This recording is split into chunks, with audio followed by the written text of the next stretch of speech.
Give me 1 second.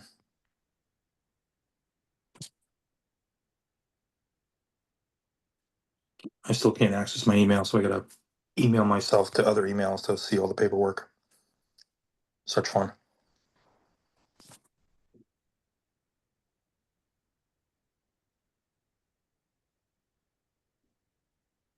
All right. Let's get this show on the road. This camera. You recording? Yep. Okay. Evening, everyone.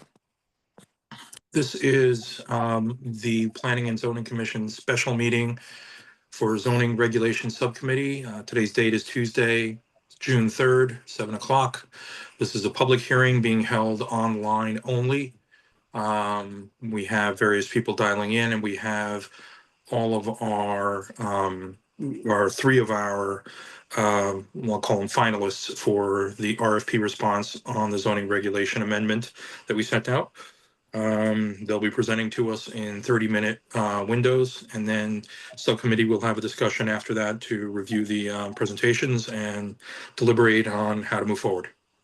So first off, hang on. Where'd it go?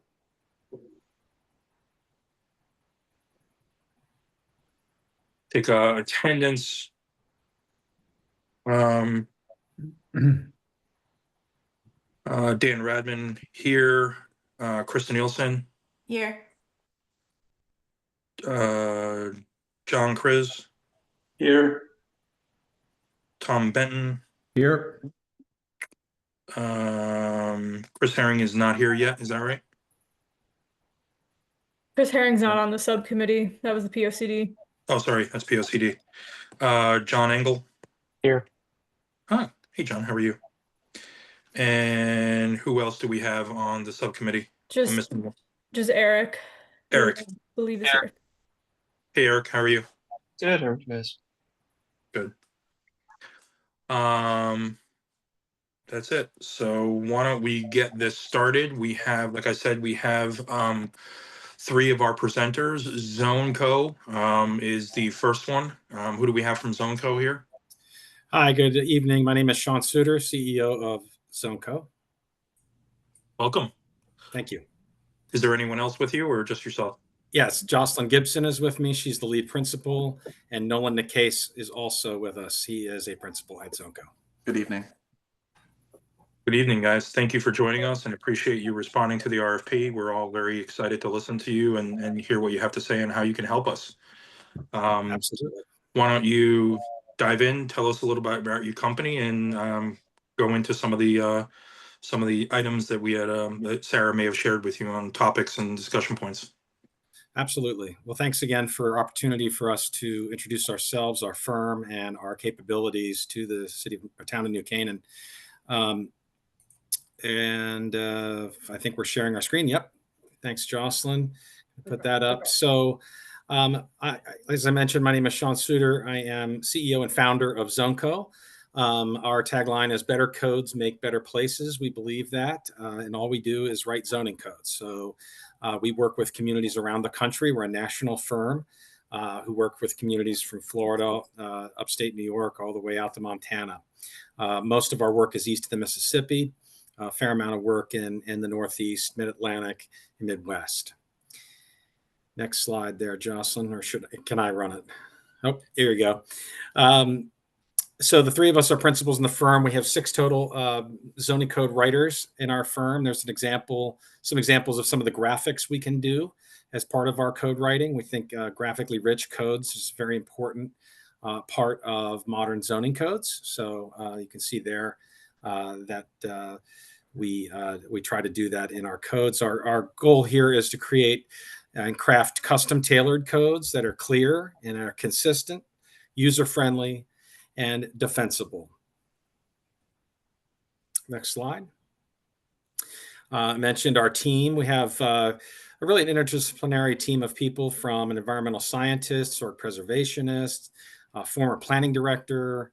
I'm an attorney and planner. And David Pearson is an award-winning architect and designer, actually lives out in the Berkshires, and he works with us on all of our incredible graphics. So he's a former New York City architect who really helps us bring these codes to the next level. Next slide, please.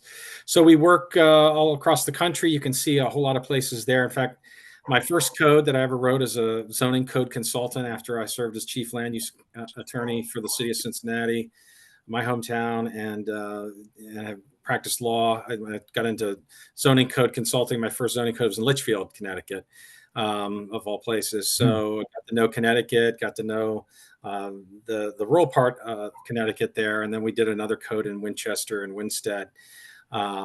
After that, I've done some codes, as you can see there, in numerous places. We really focus our work on, I would call them bedroom communities or suburban cities that are on the edge or within major metropolitan areas. So, for example, we're working in Minnetonka, Minnesota. If you're familiar with that, it's about a 50,000 person bedroom community outside Minneapolis. Worked in Vienna, Virginia, bedroom community outside of DC. If we work in Shaker Heights, beautiful bedroom community outside of Cleveland. So a lot of experience with communities sort of like yours. They have maybe a little center, city center, town center, and then it's mostly single family homes. How do we balance all of that? And that's in places that have a lot of history and are very desirable places to live. Next slide. We mentioned some of the codes that we've worked on in Connecticut.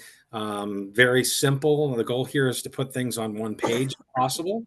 As far as a district goes, everything you need to know about developing simply set forth and graphically set forth with charts, tables, graphics, all of the things that should make this code a lot simpler to use. I noticed in your code, you do have charts and tables, but they're not easy to use. In fact, a lot of them are a bit confuddling, if you will, befuddling, I should say. So I found your code, frankly, to be quite onerous to use. So we want to simplify things, but still get you the excellent results that you're getting or have been getting over the decades in New Canaan. Go ahead, next slide. Dormont, Pennsylvania. That's a transit-rich suburb of Pittsburgh. We showed that because you have transit there. You're at the end of the Metro North line. This was on a transit line. Just to give you an example of some things we can do around transit-oriented development and the graphics that we can do. Vienna, Virginia.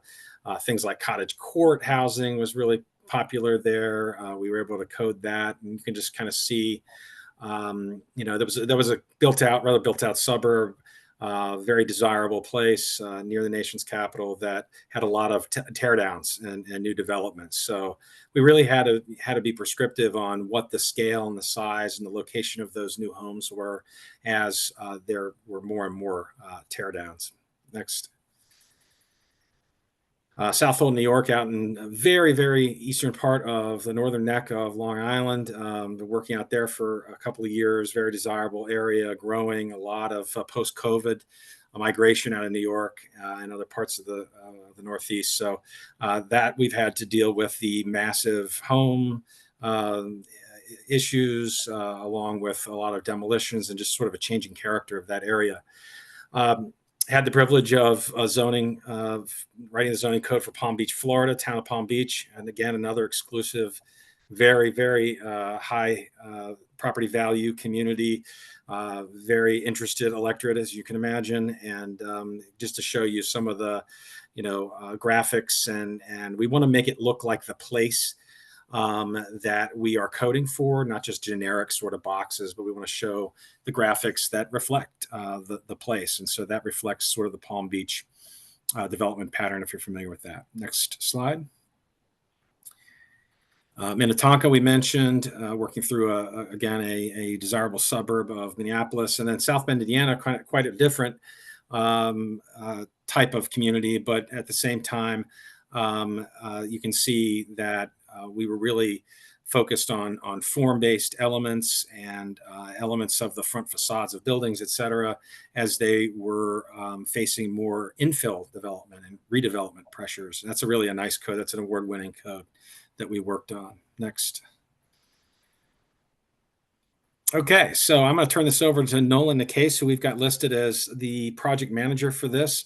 Nolan is our top project manager in our company. He is managing 6 projects right now and doing an awesome job. Everything's on time, on budget, and the clients seem to be very happy. So I'm going to turn it over to Nolan.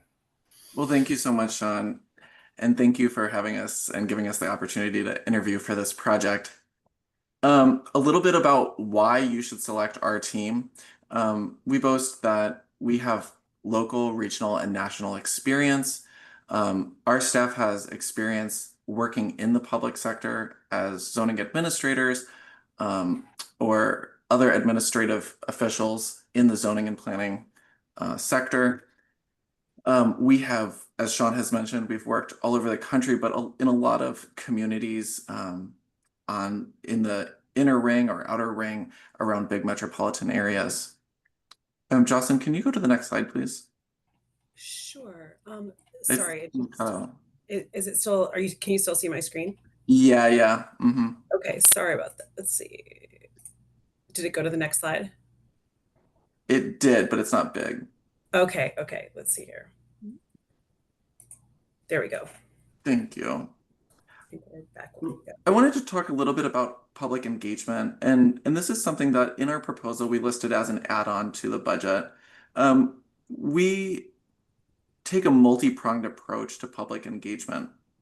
And it's really what we're looking to get out of that public engagement. So on one side, we have education and transparency. So really bringing the public up to speed on what is zoning, what is the possibilities within zoning, and what can we not achieve through zoning.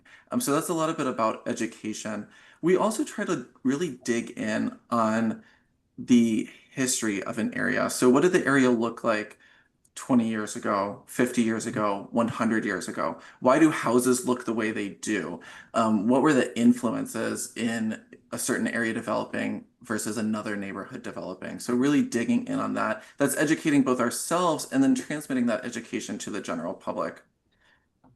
Along with public engagement with the general public, we also have one-on-one meetings. And these are things that we really value.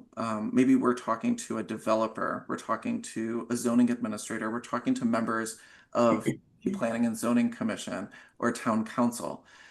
Sometimes we realize that in big groups, certain comments do not come up.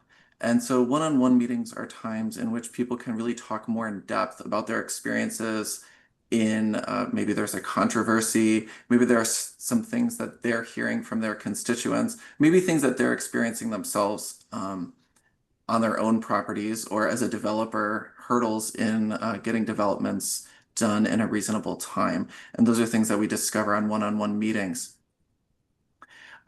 Usually in our projects, we have steering committees or stakeholder groups that we touch base with on a regular basis throughout the project.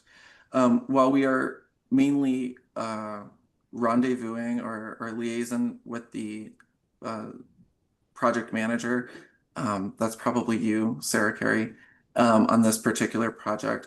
We bring in the steering committee to make sure that the topics that we're adding or removing from the code, the way that we're setting the code up from a visual standpoint, is really in liking to the liking of the community, and is really going to make sense whether you're a building commissioner, a developer, a private landowner, or somebody in the administration. We've also been using a lot of surveys. This helps us engage with people who may not have time to come to a meeting in person or may not have time to come to a meeting virtually. This also allows people to submit comments in a way that they may not feel comfortable speaking up in a meeting and showing their face. So sometimes people can say things in a written form that they wouldn't want to, or maybe they're too shy to say in person. So surveys is a way that we get to that. And then part of public engagement is producing graphics that really show what the standards of our proposed code would look like. And that's really important. We can say 25 feet, but a lot of times the general public may not know how to visualize 25 feet. What does that really even mean? Jocelyn, can you go to the next slide, please? Oh, actually, sorry, before you do, just these little images on the right side, Jocelyn, if you can go back, are just some images from some websites on some of our projects. And websites for the project are a good way to engage the community, certain aspects of the community, the web going portion of the community. Not everyone's going to do that, but we think beautiful websites that really tell people where we are in the project, what they can expect from the project, and what they can expect from the standards that we are adding, removing, or changing in some other way, so that the community isn't taken by surprise. Next, Jocelyn. These are just some examples of some graphics that we've produced. On the left side, this is a snapshot of the Palm Beach project. And on the right side from Rockville, Maryland. Next slide, please. This is just another picture of me. But this is just to show you that when you're working, or if you select us to help serve your community, you will be working with me. And project management is something that I take very seriously. I have managed dozens of projects across the country, and I really take seriously the communication and transparency of this project with the general public, with the Zoning Board of Appeals, Planning and Zoning Commission, and Council. I like to keep them informed every step of the way. I really like to make sure none of my clients are surprised about anything. And so I always have this no surprises approach when that comes to the timeline of the project, the budget, where we are with the budget, and the quality of work that you can expect. I also coach you through the code update process, what I expect from you. Sometimes I will expect reviews of drafts, and also coaching you through the adoption process. What have I learned from other projects, and what has worked well, what has not worked well? I really like between each of our phases of the project, and we separate those out into 4 distinct phases. That's the diagnostic phase, where we evaluate where your code is now and what's working and what isn't.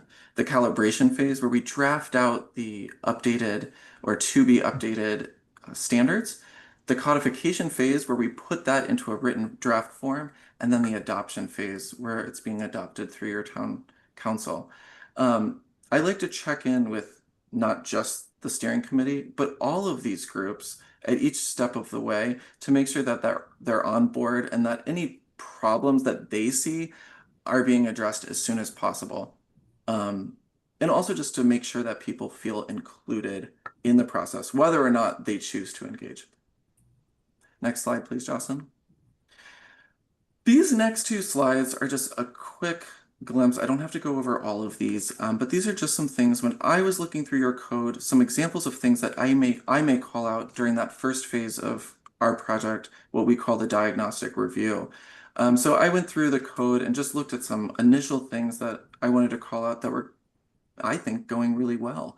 Your code has been updated relatively recently. A lot of times we work with codes that were not updated for 40 years, and your code has been updated recently, which I applaud you for. I saw that you have some flexibility to preserve the architectural richness of the residential properties in New Canaan. There's efforts to eliminate blank walls in favor of building articulation. You have a design review process that helps maintain character. I also saw that for commercial areas, you have small or no minimum lot areas, which could help with some local businesses. You have maximum front setbacks in those commercial zones, which I believe would help with the pedestrian atmosphere. I saw that you had all of the definitions in one section, and you really do have a lot of graphics compared to what I see on a lot of other codes with peer communities. So I applaud you on those efforts. I like the way that you list the different uses in each of your zones. I saw that, in this post-COVID era, You allow home offices without needing a permit. You'd be surprised the number of communities that require permits for something like that. And really, I saw some elements of trying to preserve land and greenways through some flexibility. So there are a lot of things that I saw that I think your code is doing well. And our intention would not be to throw away the things that are going well, but more to modify the things that may not be going well. Next slide, please, Jocelyn. Speaking of some things that I just initially saw that may not be going well, that I would look to speak with you about and see, is there a reason why you had this? And if not, or if this was causing a problem, we would mark that for modification in the updated draft. Maybe explanation about why certain setbacks are considered side versus rear setbacks and why certain areas are considered rear versus side yards. You had some really wonderful graphics, but I was looking for some more explanation there to describe those graphics. I saw that your code distinguishes between accessory uses and accessory structures, which I kind of like, yet both included garages. I saw that a lot of the use lists lacked regulatory statements, so they were just lists, but they didn't include a statement such as no lot or structure may be put to use except for the following uses. And I saw kind of some inconsistent use of, or at least from an outsider's perspective, some inconsistent use of the terms zones, districts, zoning districts, and then the terms lot and zone unit. I would look for some greater distinction between congregate housing, adult housing, elderly housing, and group homes, just to make sure that anyone developing one of those is clear about which category they fall into. I also saw that maximum lot areas per, or maximum lots per acre of buildable land doesn't necessarily align with the minimum lot area. This could cause some confusion with the general public, even if there's a rhyme or reason behind it. There was some ambiguous permissibility of sidewalk cafes in some of the commercial zones and confusing use permissibility in the apartment zone where I saw multifamily dwellings permissible by zoning permit and by special permit. So just some things that I initially saw. This just gives you a taste of what the diagnostic process would identify that we would mark for correcting or getting more information on as we moved through the project. I just wanted to touch on form-based codes. I know that this is something that you were interested in, and I think that this would be something that would be wonderful in the downtown area. Some things that we could regulate if state law permits would be materials, orientation of buildings and siting, architectural features such as columns, lintels, cornices, etc., landscaping features, lighting, signage, windows, and transparency. These are all elements that are appropriate for downtown and really would encourage a pedestrian environment or a pedestrian-friendly environment. It would also activate businesses in the district, create visual interest, a vibrant public realm, and really long-lasting and long-serving structures in your community. Really, when we're working on form-based codes for any of our clients, we really want to hand tailor those development or the form-based code requirements to make sure that you are getting the development pattern and form you're looking for.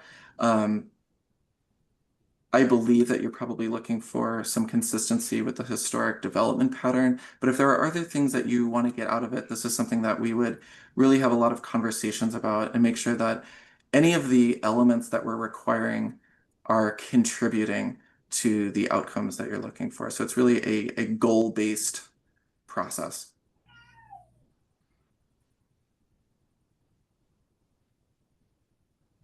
I just wanted to talk a little bit about the 2024 POCD and some elements that we saw just really incentivizing public realm improvements. We would be updating the sign standards, making sure that those are working both from a design standpoint, but also from a legal standpoint. Integrate multimodal designs and amenities into the zoning code. ADUs, workforce housing, other ways that we can add more housing without changing the character of your community, and encourage higher density in and around downtown, and really take advantage of the transportation resource that you have with the Metro North line.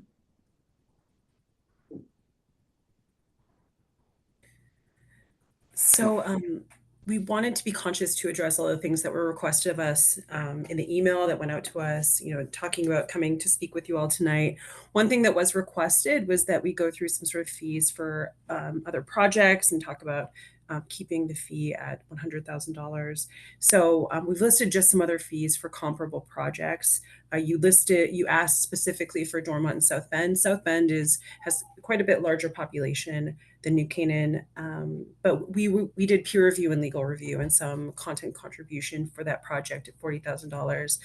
Dormont, Pennsylvania at $145,000, Vienna at $220,000, Minnetonka $195,000, and South Holden $183,000. We can provide additional examples for you if you would like. In our proposal, we gave two options: an option for the budget that kept it under the $100,000 threshold, which would put engagement more with staff. We can likely, we can assist with some materials and some ideas, but engagement largely being with staff. And there was an add-on there for an additional $40,000, and then our base fee to write the code at $100,000. So if you have any questions about that, we're happy to answer it. And that gets to the end of what we hope to cover with you here tonight. If you have any questions about anything we've presented about, please don't hesitate to ask. We're happy to stay on as long as you need us. So with that, we'll close our presentation. Thank you all. Thank you very much. I have a question. Form-based code. What are you seeing currently from current or recent projects and clients in terms of adopting a form-based code structure for their code rewrites? What we're seeing across the country is more of a hybrid approach, meaning not a pure form-based code like you would see in Seaside, Florida, or Kentlands, Maryland, some of those original form-based code communities where it's extremely prescriptive about everything from porch types to building materials, but something that includes form elements, but also has a use component to it. So the Euclidean code being obviously a use-based code, the form-based code being form-based code, a code that's three-dimensional. So a mix of those two is what we're seeing in communities like yours. And I encourage communities to think of it like a menu. The purest form-based codes get into governing sort of all aspects of the public realm, from street furniture to thoroughfare standards, all those things. And so I encourage communities to sort of think about the things that are really important for them to regulate when it comes to form. Public realm, as we said in our presentation, we sort of anticipate that your downtown is an appropriate application. And then you might want to look more thoroughly at what that means, as Sean said, for application to your single family zones, which make up the vast majority of your land area. Okay, thank you. Commissioner Benton here. I agree with you that I think the visual aspect is really important. I also know that's probably very time consuming. I'm curious how you would define what level of graphical rich code we'd be able to put in our plan for this budget. Well, luckily, we actually do those fairly efficiently because we use a freelancer. I think I mentioned on the call. So the graphics are not that as onerous and as expensive as you might think. We build that into every budget so that we make sure that we have that, because that's such an important component of the code. So we wouldn't say, oh, for $100,000 you're going to get nothing but Microsoft Word text. We built that in, that we know. Do you need 100 graphics? No. But what we need to make sure is that the key things, the key concepts in your will have graphics that represent New Canaan, not necessarily an off-the-shelf component. I have two questions. First, I would just want to commend you. I think the simplicity that both your graphics, and I don't mean simplicity in a negative way, I mean it in a very positive way, the graphics and the text is it's really excellent. So in terms of Mr. Radman's question about hybrid codes and communities sort of taking that first step towards form-based, but maybe not going all the way in. How can you talk a little bit about how you work with a community that maybe hasn't done form-based before and work with them through the transformation process from a traditional Euclidean, zoning regulation into something more form-based? Yeah, certainly. Nolan, do you want to take that, or you want me to jump in on that one? Yeah. So most of the codes that we're working with when we come into the project are Euclidean. Some of them have a couple of form-based elements sprinkled in, but almost completely Euclidean. And a lot of them come in very excited about form-based codes, which I think is excellent, and I also find exciting. However, when we start looking at complete form-based codes, and sometimes we can go through this thought exercise together, people realize, oh, maybe that's not what I totally want, or that's not what we were envisioning. And so we start looking at, okay, let's start with what we have in terms of Euclidean zoning, and what are some of the design elements or the form-based elements that we can add in that you still think would be acceptable, or would still not. I always say, every time we add certain design elements, maybe that's materials, we are adding to the cost of development. And if you have higher property values, sometimes that's fine because it's only adding a very small percentage to the cost of development, and that's okay. Where in certain other communities, that might not be acceptable, and you might be turning away development. So what's the balance between getting exactly what you want and getting development at all, or redevelopment or renovation, maintenance, etc.? And so we kind of go through these thought exercises and really try to find out what are the essential pieces and why are those essential. So That's why we start with the plan, right? We start with the POCD and work our way back. Okay, here's the desired development pattern in this area of New Canaan.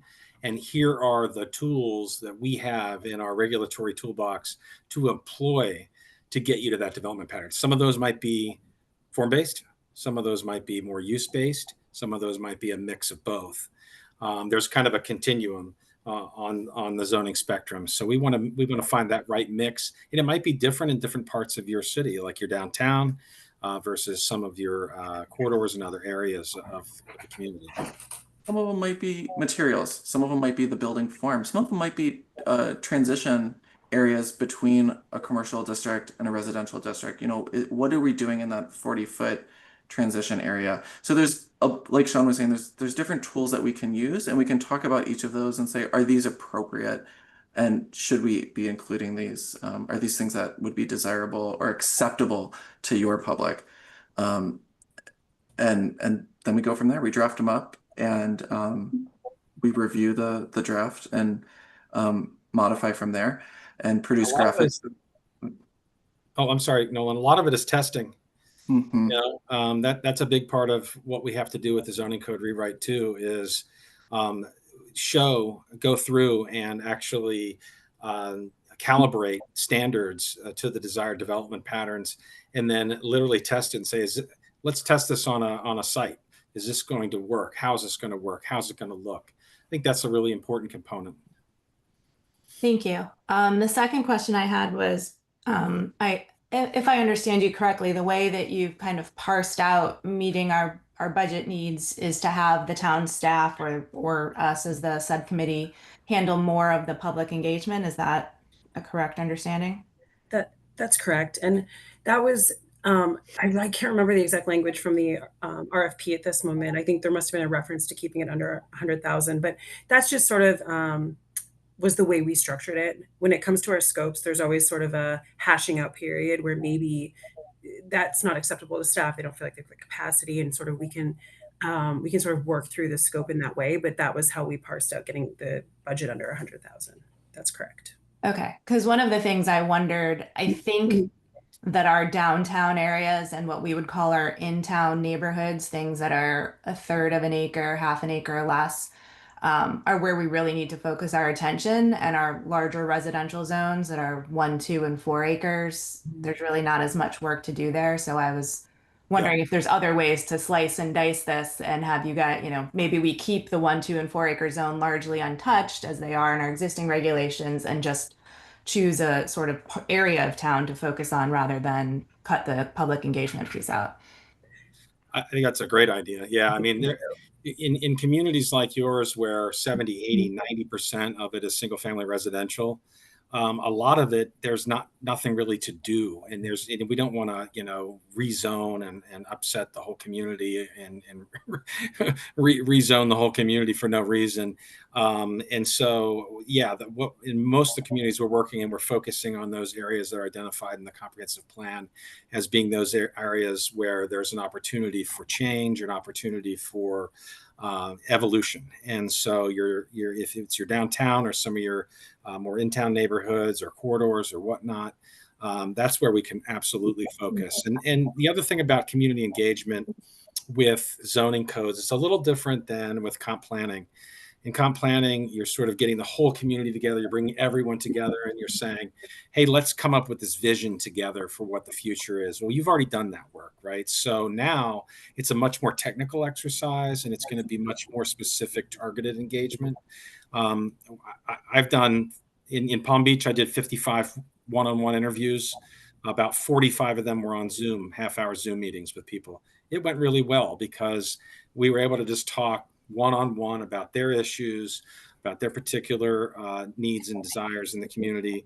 And you do that with developers, you do that with other stakeholders, you do that with just people that are, invested in the community, who staff identifies and says, you want to talk to these 5, 10 people.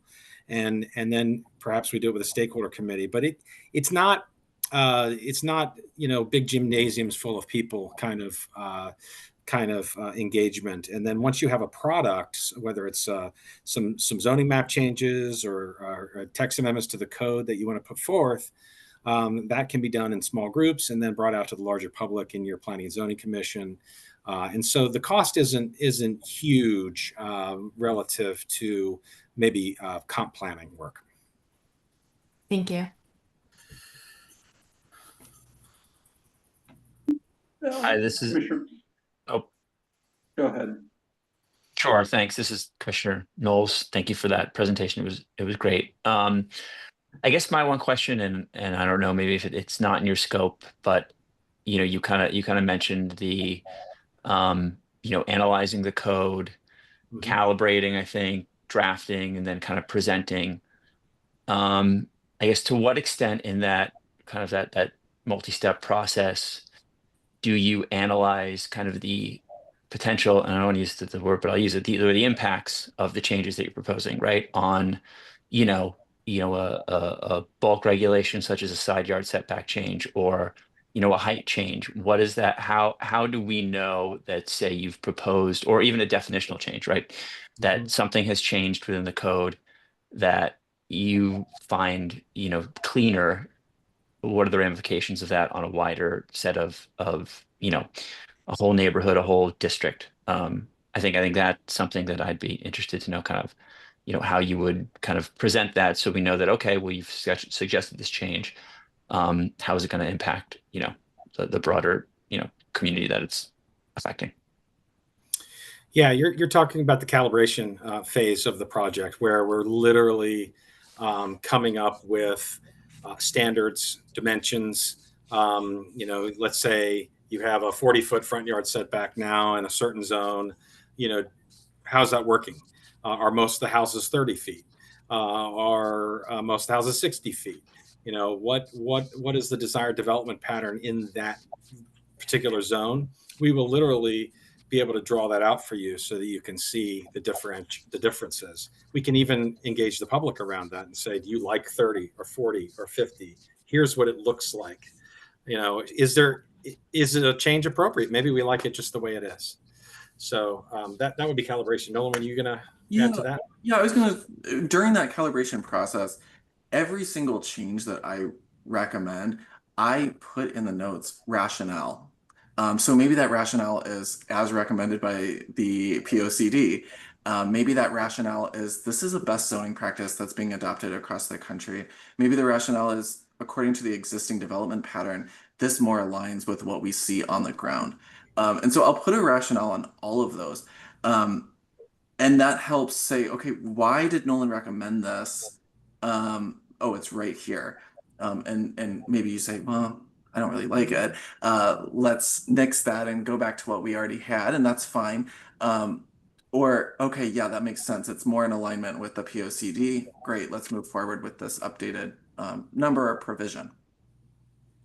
In terms of saying what is the greater impact of a change, so say we made, I don't know, just a number, side setback went from 12 feet to 5 feet. In certain communities, I would say we could add up, okay, with this farmland turning over to residential development, this is the difference that you might see in terms of residential production. In a community that is largely already developed, I think that a lot of the changes for some of these areas that you're going to see are on a lot by lot basis. And so I do not think that kind of coming up with an estimate of this is what you could see overall actually would be very helpful. What I've seen in the past is when you do that, you could actually alarm people who may not know, may not have the context for it. And they see it and then it goes to the newspapers. 1,000 extra housing units in this district, and people start screaming. So I would almost advise against coming up with overall estimates and really just saying that this is going to open up opportunities on a lot by lot basis as they redevelop over the next 10 or 20 years, and looking at it more on a micro scale. Yeah.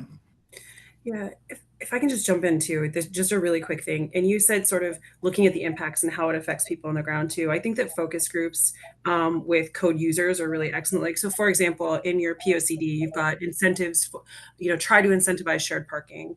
We can talk to developers and say, okay, we wrote the language this way. Would this actually incentivize you to provide shared parking and all the things that come in with that, with shared right of way, whatever.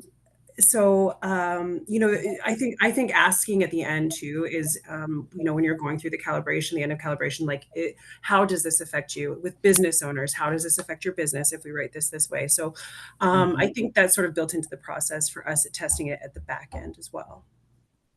Okay, thank you. Hi, Commissioner Kriz, if I may. I was looking at your website on the landing page, and it mentions a number of items, custom tailored, they're consistent and such. It also mentions, seems to be a policy goal, and that zoning code should promote just and sustainable outcomes. I'm not quite sure what you mean by that and how you would try to translate that into the New Canaan experience.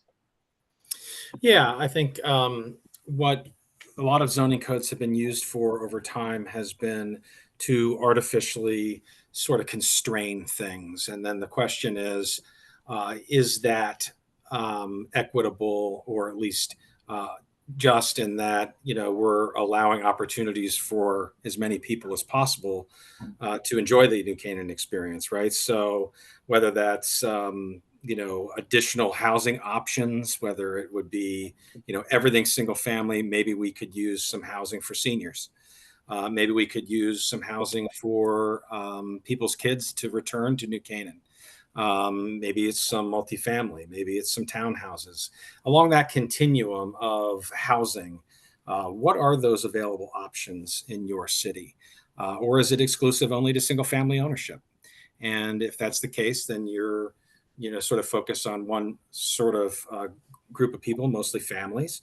And then maybe it's not as easy to age in place in New Canaan. Maybe you have to leave. And most people don't like to leave their community, right? They're invested there. They're focused there. They have friends and they're part of the community and they're part of that fabric. And so to say, well, you're done with the single family house that's 5,000 square feet. Now there's nowhere to go. I think the question is, how do we make this more attainable for all people? And Yeah. John, can I add, in terms of sustainability, this is something that, from a personality standpoint, I bring into all of my projects. Prior to becoming an urban planner, I was an environmental scientist.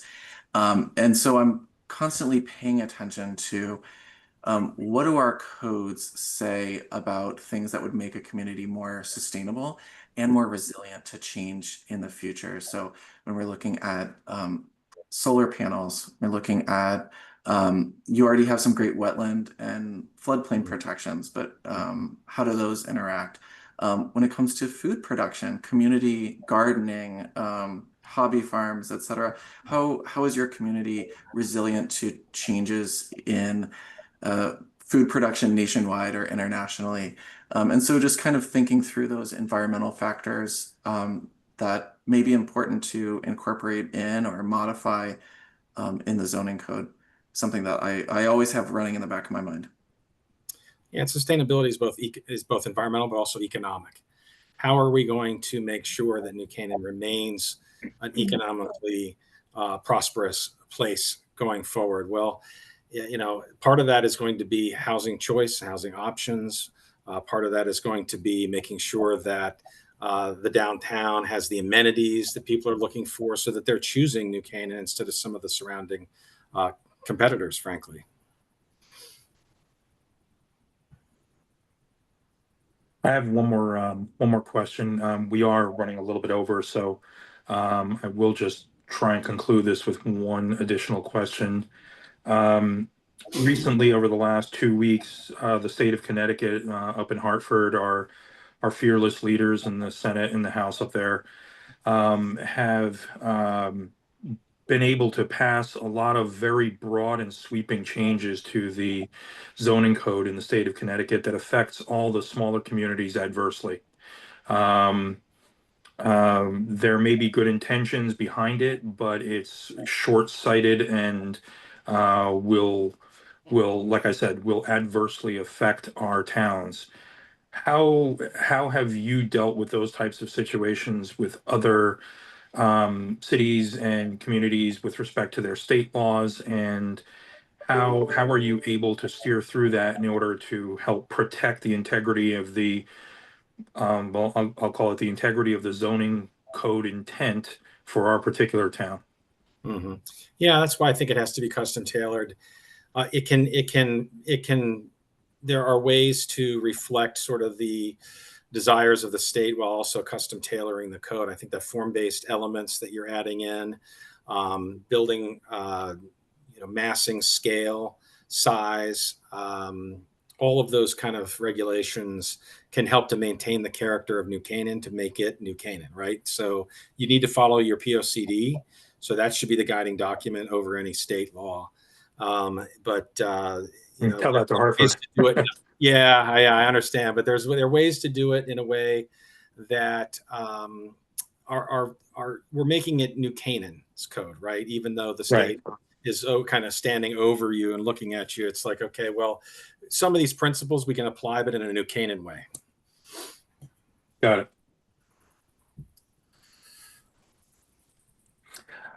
Sarah, anything further for the team at Zonco? No, I think that covers it. You're welcome to stay on to listen to deliberations later, but I think that's it for now. So thank you. Okay. Well, thank you all very much for your time this evening. Thank you for the presentation. It was very thorough and very informative. Appreciate your time and effort and put into it. Thank you. Great. Thank you. Have a good night.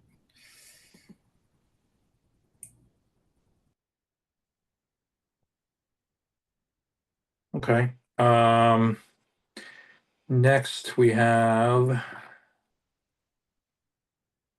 see, who's next on the list? BFJ. BFJ is next on the list. Who do we have from BFJ here? This is Frank Fish, and you've got 4 of us here. And if we can share our screen, I think what we can do is introduce ourselves so you can see who we are and then go through the presentation. Thank you. Can you all Right. see my screen with the presentation? Not Fine. quite yet, Suzanne. It says you've paused screen sharing. Oh, how about now? Now it says you started. There we go. There we go. Okay. Okay, Great. there we go. This is just the slide just reminds me to say that I think, as all of you know from our proposal, we've worked in New Canaan before. We did a retail market study downtown. We also did a a large facility study for you, which resulted in the addition of addition onto City Hall, onto Town Hall, I should say, and preserving the historic part of it.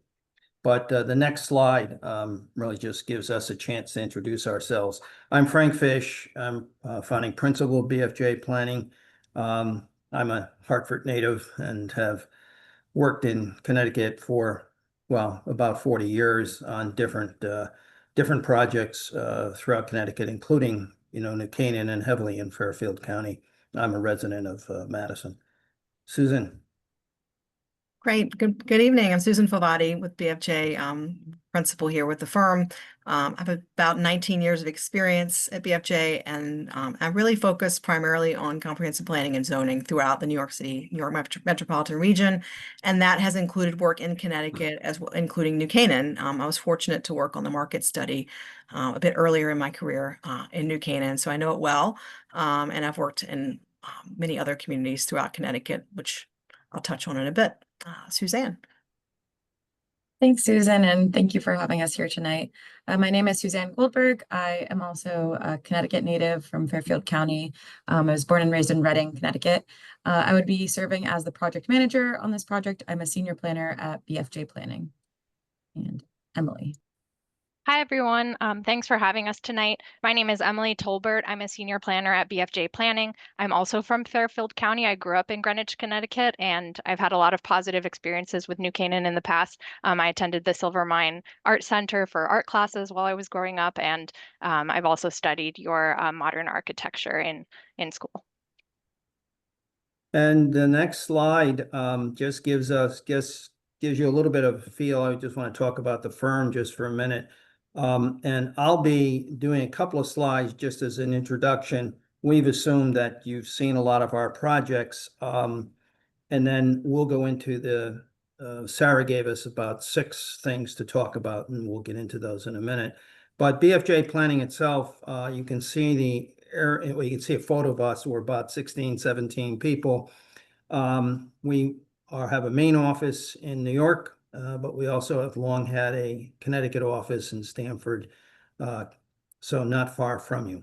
And our core areas, the first area is planning and zoning. That's what we've been doing a lot of, primarily in Connecticut, it's planning and zoning. But we have an urban design group headed by Jonathan Martin, and that group provides us with, we're doing now 2 or 3 codes where we're putting in graphics, 3-dimensional illustrations of the code, and we can show you some work we've done from Branford.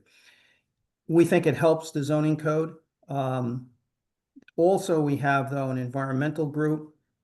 You've got several suggestions in your plan of conservation and development on stormwater analysis and on sustainability, environmental sustainability. And we have a little group that can help us with that. And Suzanne will get into that a little bit more on what we did in that area in Scarsdale. We also have a real estate group, and we find that very helpful because in zoning, we've got to know what is, particularly in a downtown area like you have, be careful that what we do might have financial implications. What are they? Do they affect things? The most important thing is we don't want to create zoning that can't be built. That leads to buildings that really don't pencil out, so to speak. And then you mentioned earlier transportation. We have a group headed up by my partner George Acamar, and he's worked in New Canaan before, particularly with parking, and so we can look at those parking regulations. And finally, everything that we've done in the last, I would say, 10 years. Really, sustainability runs through our work. So we find that these elements in our firm, these small groupings in our firm, help us with the zoning code. And I think that's just an important factor in our experience. And then the next slide, it just shows you where we have worked in Connecticut. There's a lot of different places. We've been working in Connecticut since the early 1980s, where we did Hartford's riverfront recapture. But since that time, we've done not only POCDs, but also full zoning code updates, partial zoning work, form-based coding, as in Wilton, Connecticut, signage codes, which Susan will mention, in Greenwich, Connecticut. And we've worked extensively with form-based codes, as well as the village district law in Connecticut. And now we're about to do a new housing needs study, which I think Emily may be able to talk about a little bit in Brookfield. So that's it's an overall picture of us in Connecticut with our base out of Stamford. And the project schedule, we have listed here a 12 to 14 month process. All those red dots are meetings we would suggest having with the subcommittee, so that we stay in tandem with you. We're believers in making sure that what we're producing as drafts goes through the committee, and eventually, of course, to P&Z. But we maintain that contact with you on a sort of monthly basis, if you will, throughout the study. We have public engagement built in, and we're going to talk about that in a minute, because it was one of the things we're asked to discuss. But public engagement here, we include, as you can see, stakeholder interviews, as well as two workshops, and then an online engagement process. And that helps inform us in terms of doing a preliminary zoning text recommendations, testing them out in a second workshop, and then drafting zoning text, final zoning text, if you will. You can see that in items 4.1 and 4.2 there. So we'll have in red the committee meetings, in yellow there the deliverables, and then the workshops and the public hearing. So that's the overall process. We have, as you know, submitted a fee of $100,000.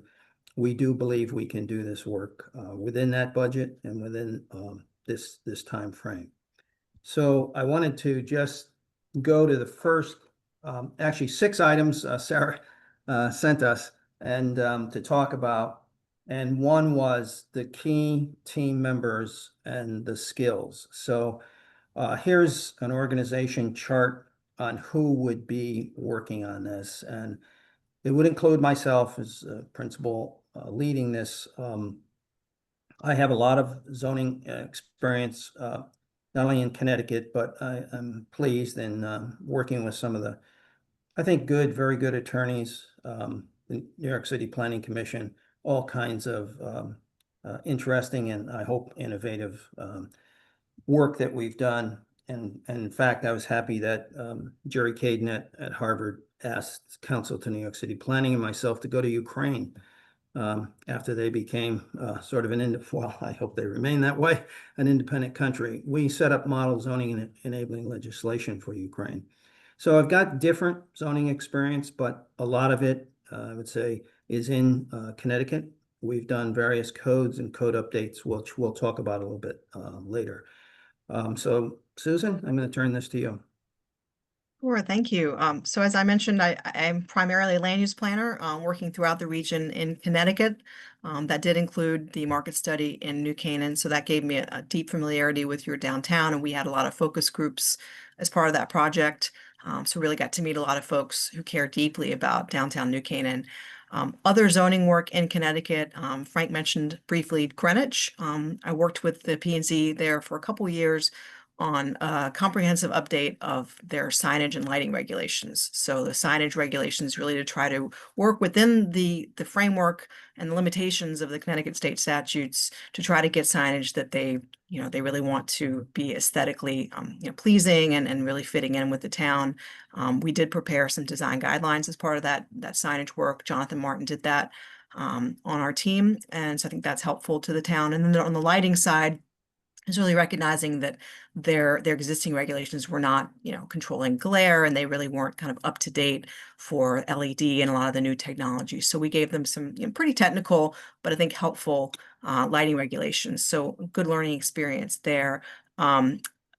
Elsewhere in the region, Scarsdale, Suzanne's going to talk about this a bit too, but Suzanne and Frank and I worked last year in Scarsdale, New York, on some zoning to control the size of homes, new homes and additions to homes, with kind of a lens of controlling impervious coverage. So lots and lots of meetings with staff, really to kind of dig into the details, which I think you have to do often with zoning codes. So Suzanne gave you some more detail on that, but really helpful project. And then lastly, I'm currently working in Princeton, New Jersey, not for the town, but for their special improvement district, which is the nonprofit sort of downtown management, but it covers all of their business districts throughout Princeton. And so we're recommending a package of zoning regulations, zoning updates to the town that really would create some more flexibility in terms of uses, really focused on bringing in different types of businesses. And as you may imagine, if you know Princeton, it is a difficult place to get things changed. And there's the major player of the university. And so the university is very interested in some of these zoning changes as well. So it's been a real collaborative process. Again, a lot of meetings. So we're used to working in places where you may be working incrementally, and you may be looking and talking to a lot of different stakeholders who may not always agree, but reaching consensus is really the name of the game. So I'll pass it to Suzanne. Thanks, Susan. So as mentioned before, I'm a senior planner and I've served as project manager on several Connecticut projects. Just to name a couple, I was project manager on the POCD update for the town of Orange and the town center plan in Granby, which included zoning recommendations, urban design enhancements, as well as strategies for implementation as they move forward into the next process, which could be a form-based code or village district or design guidelines. So we are both nearly completed with both of those projects. And some other projects I've worked on, I've served as the project manager on zoning studies throughout the region, like the Scarsdale project that Susan mentioned, and I'll explain that further in the next couple slides. And I'll just cover briefly Jonathan Martin, who's not on this call, but he heads up our urban design. Jonathan was the designer for the Wilton downtown form-based code, and Jonathan and I work very closely together on that. I think that it has come out well. We learned some things on it, and I think we can share those with you as we get into that in a minute. But it came out very, very well. We learned a lot about trying to blend in economics with parking standards, with urban design, and with the actual code itself. And I think Jonathan also did, and you'll see that later, another approach, and that is design guidelines. And we did those in the TOD and downtown area for Branford, Connecticut. And with that, I'll turn this to Emily. Hi again. So some of my experience currently, as Frank mentioned, I'm working on Brookfield, Connecticut. We just finished drafting their plan of conservation and development. We've submitted it to WestCog, the Western Connecticut Council of Governments, for their review. And now we are starting up working with them on their affordable housing plan. So we are following very closely the bill that's in the on the governor's desk right now, and looking at how that might change things for us as we develop that housing plan. And I'll also cover Michelle Gilman. She's our colleague at BFJ. She would be on this project to help with zoning research. Some of her recent experience in Connecticut includes Newtown, Connecticut's POCD, and she's also working on a zoning update in Briarcliff Manor right now. So I think we'll turn this to the second item was, could we, highlight a zoning regulation similar to New Canaan that we have recently done, and Suzanne's gonna talk about this. Great, thanks, Frank. So this is a project that Susan, Frank, Jonathan Martin, and I all worked on together. And Scarsdale is a village in Westchester, New York. It's of a similar size of New Canaan. It has around 18,000 residents. So just for a little background, in 2023, the Scarsdale Board of Trustees enacted a 6-month moratorium to address concerns related to increased flooding due to storm water runoff. And before the moratorium ended, BFJ was hired to provide recommendations for changes to the zoning code in residential areas in Scarsdale. And the final zoning recommendations address topics like site plan review, open space requirements, setbacks, height, floor area ratio, building coverage, and definitions of impervious surfaces. And you can see on this slide some examples of graphics that were produced by our urban design principal, Jonathan Martin. And these graphics are key in both creating an easy to use zoning code, as well as explaining some of the more technical zoning concepts to the public, especially at things like public workshops. It's really important to translate some of these more technical terms, such as here, like the sky exposure plane, into something that's easy to understand, because it will ultimately affect the lives of everyone who lives and works in the town of New Canaan. So after several meetings with the trustees and town staff, BFJ worked with the village attorney to draft language for these proposed local laws. And we're happy to say that all zoning recommendations that we made were adopted last summer. And one thing we wanted to note here is that, as Susan mentioned, the zoning changes adopted may seem relatively incremental, but collectively they really made a difference in the village in furthering their goals and what they set out to do at the beginning of the project. And this project also showed us how important it is to prioritize various zoning recommendations in order to really implement strategies that are achievable within this reasonable time frame. So I'll pass it off to Frank Knapp to talk a little bit about Wilton Center. Yeah, I'll do item 3. You had asked a specific question from Sarah, had been the fee for Wilton Center, and that was in total $165,000. That did include the form-based code for downtown Wilton, which you're looking at here, but Route 7, which goes close to Wilton Center, we stayed with design guidelines in the existing code, but Wilton Center itself, the WC there, you see, all of that was a form-based code. And we actually find that that is something that we've learned from our other work. We think a form-based code, and we'll get into this later, it has pros and cons, but in Wilton's case, this was very effective, I think. There are 3 significant developers responding to the code. They found, and we found, the economic studies by our economic group were important here, as well as the parking standards that we chose to make these developments actually, again, pencil out. But at the same time, Jonathan controlled the urban design of them. So I think that Wilton, so far, I think the planners fairly happy with this, and it's worked out fairly well. So we're experienced with the form-based code.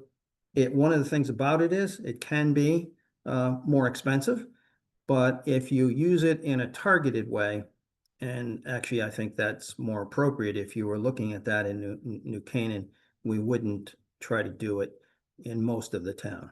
We would only my sense of from our past work in New Canaan, we'd limit this to the train station TOD area, and which is effectively downtown as an area. So that, I just wanted to answer that question on the form-based code and cost of it. And let me turn this on public engagement to Emily. So public engagement is something that we think is really important on all of the projects that we do, whether it's a POCD or a zoning update. We want to have a substantial amount of public engagement, and we want to reach a broad audience. So we are proposing to use both in-person and online engagement strategies. For in-person activities, we would be there. The people that you see on the screen from BFJ and maybe some other people from our office would be the ones in person hosting workshops or having interviews. The first step that we would take in our public engagement process would be developing a public engagement strategy with the zoning update subcommittee. And in that, we would outline, what are we actually going to do? What do we want to do? We would agree upon these items. But as our proposer, as we've done in our proposal, we've kind of mapped out what we think would be appropriate to do in this situation. We also want to build on the work that you've done in the plan of conservation and development. So you've already done outreach efforts for that, and we don't want to lose that momentum. We also want to build on the vision that was developed for the plan of conservation and development and see what the vision is for the more specific zoning adjustments. We also think that public engagement is really important, as Susan said earlier, for building consensus. And in a zoning code update, when you have these very detailed items that can be very helpful to build consensus, is having these public workshops, having online engagement activities. So we would like to either work with the town to create a dedicated page on your website, or we could design a full website for the project. And we like to use this website to update the public about upcoming events, to share draft documents, to share information. So it can also be a place for education. It can also link to online engagement activities. We're proposing to do 2 public workshops. The first of the workshops would be to inform the public about what the zoning update actually is, and also to gather their initial input, part of that visioning that I mentioned earlier. And the second workshop would be more about refining ideas. We would be presenting preliminary zoning recommendations at that point, and some ideas about map revisions if we have any ideas about that, and getting feedback from the community on how they feel about those items. We also feel that it's important to promote any kind of engagement events or activities through graphically appealing materials. So we have some example flyers here from some of our other Connecticut projects. So we can prepare those kinds of materials, also social media posts and press releases and other ways of getting the word out. And finally, some ideas for online engagement. We put in our proposal that we could do an online survey. Surveys typically give us nicely tabulated data that's easy to present and also to process. Or we could also use the social pinpoint platform and create an ideas wall where folks can comment like they would with sticky notes on a wall. Thanks, Emily. And I'm just going to, item 5 in the memo, email that Sarah sent us was pros and cons of form-based codes. And I'll be fairly brief on this so that we can finish on time.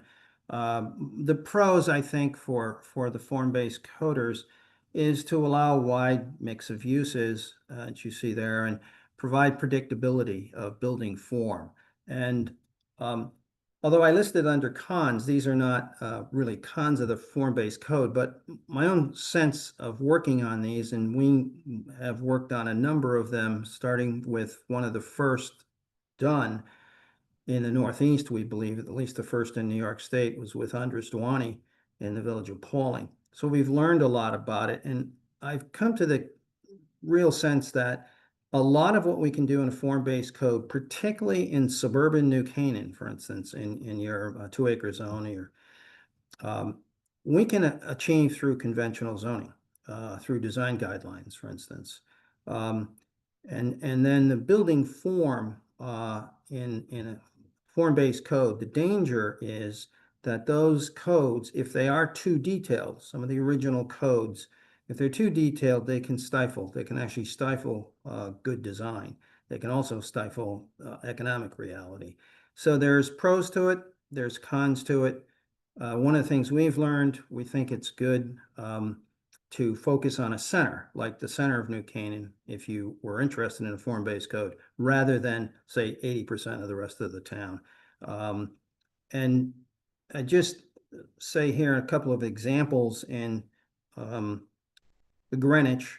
Greenwich has a village district, which is another way to get some of the same things that you can achieve in a form-based code. In other words, in Connecticut, as you know, village districts are allowed, and they allow P&Z to actually have architectural design control within that village district. We've done about 37 reviews for the village districts of Norwalk on East Avenue and in Rowayton. So there's other techniques too to do, the form-based example. And the other one is what we did in Branford, was simply use design guidelines for downtown, part of the waterfront area, and their TOD. So there are choices here. We've got Branford at the top. The designs here were done by Jonathan in our office. We've got Wilton's form-based code. We think there's choice. There's some pros and cons, but we would suggest that if you do look to the form-based, we would keep it in downtown and keep the rest of the town in a more conventional zoning.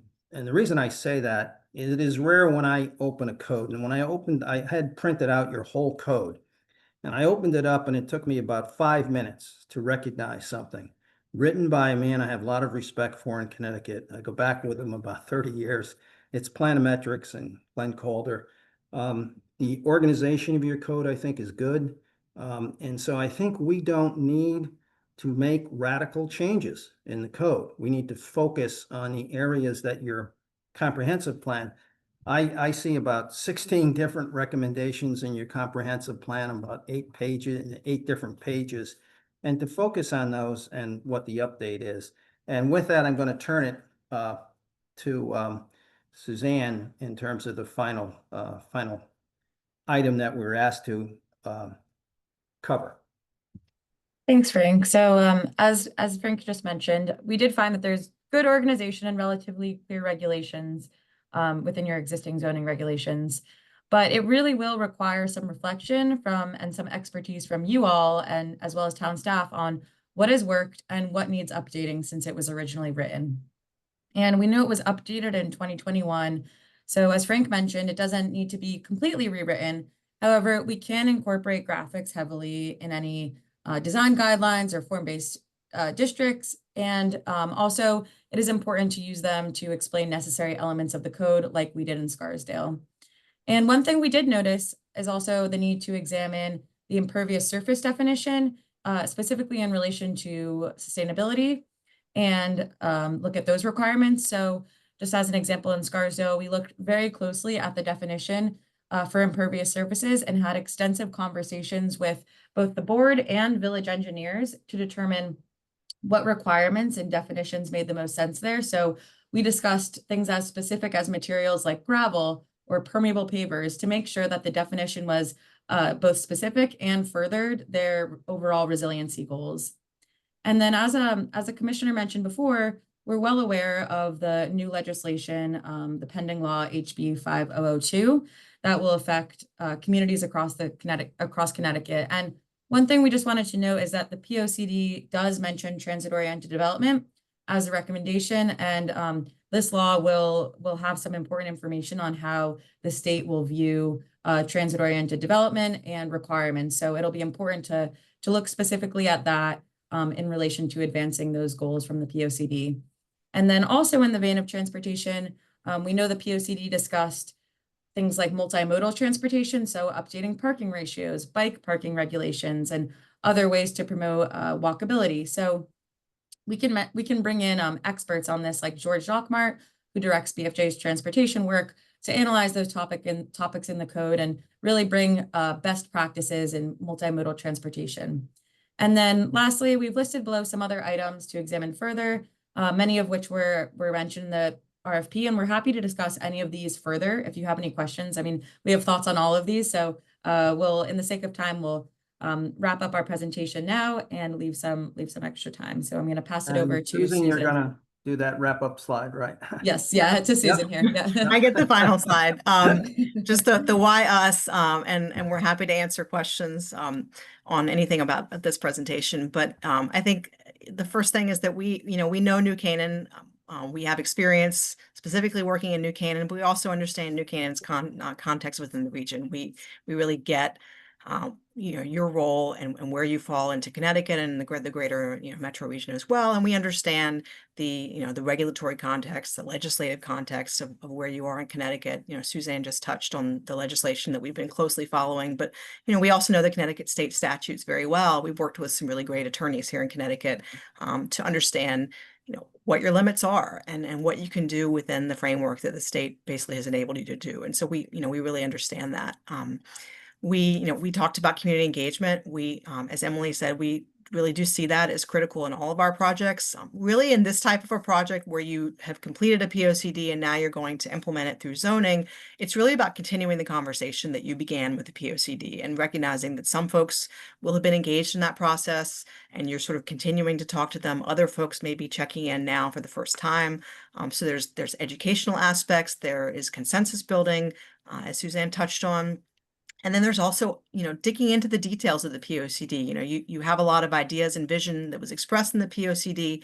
What does TOD mean for New Canaan?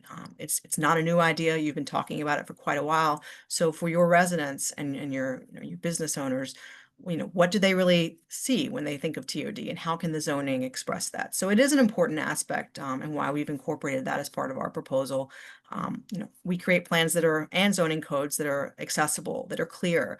I think Frank touched on this as well. We do think that your code is well organized. There's a lot to like about it. I think it doesn't need to be thrown out with the bathwater. But there are going to be opportunities to target improvements, to incorporate graphics where they make sense, to explain concepts, especially with things like design guidelines and form-based code. How can we make that accessible to the layperson? And that's where we talk a lot with stakeholders and staff to understand how the code is functioning or not functioning for them. So that's really going to be based on a lot of that engagement with the community and stakeholders. We have a good track record of completing projects, all of our projects, on time and on budget. We have strong project management. Suzanne, as the PM here for this project, has got a lot of great experience in projects of this scale and similar type. And we can bring a lot of different functions that Frank touched on, our sort of core areas. We have so much expertise in-house that we can bring to this project without having to go out to any sub-consultants. We can bring in people as the situation requires and have them come in and bring their expertise. And then the last thing, which is, I think, unique to BFJ, is that we do have senior level commitment. The folks that you see here on the call will be involved throughout this process. We strongly believe in that. We have principal involvement in every project so that we're really managing that internally as well. And we're having all kinds of conversations internally to make sure that we are giving you, even if it's in draft form, the highest quality of work. So with that, I'm happy to take questions and really thank you for the opportunity to present tonight. Thank you very much. That was a very comprehensive and thorough presentation. We appreciate it very much. Commissioners, any questions for BFJ team? This is Commissioner Engel. That was a great presentation. I learned a lot that I didn't get in the previous material. I think the previous material focused on your recent work for Wilton, and I was glad to hear of other examples in the area. My question is centered around Wilton, and I guess one question is, what do you see the differences? Because one of your strengths is that you know this area. You get what the difference is between us, Wilton, Darien, Ridgefield, et cetera. So one question I have is, how do you see us being different challenges than, say, Wilton, because you have that recent experience?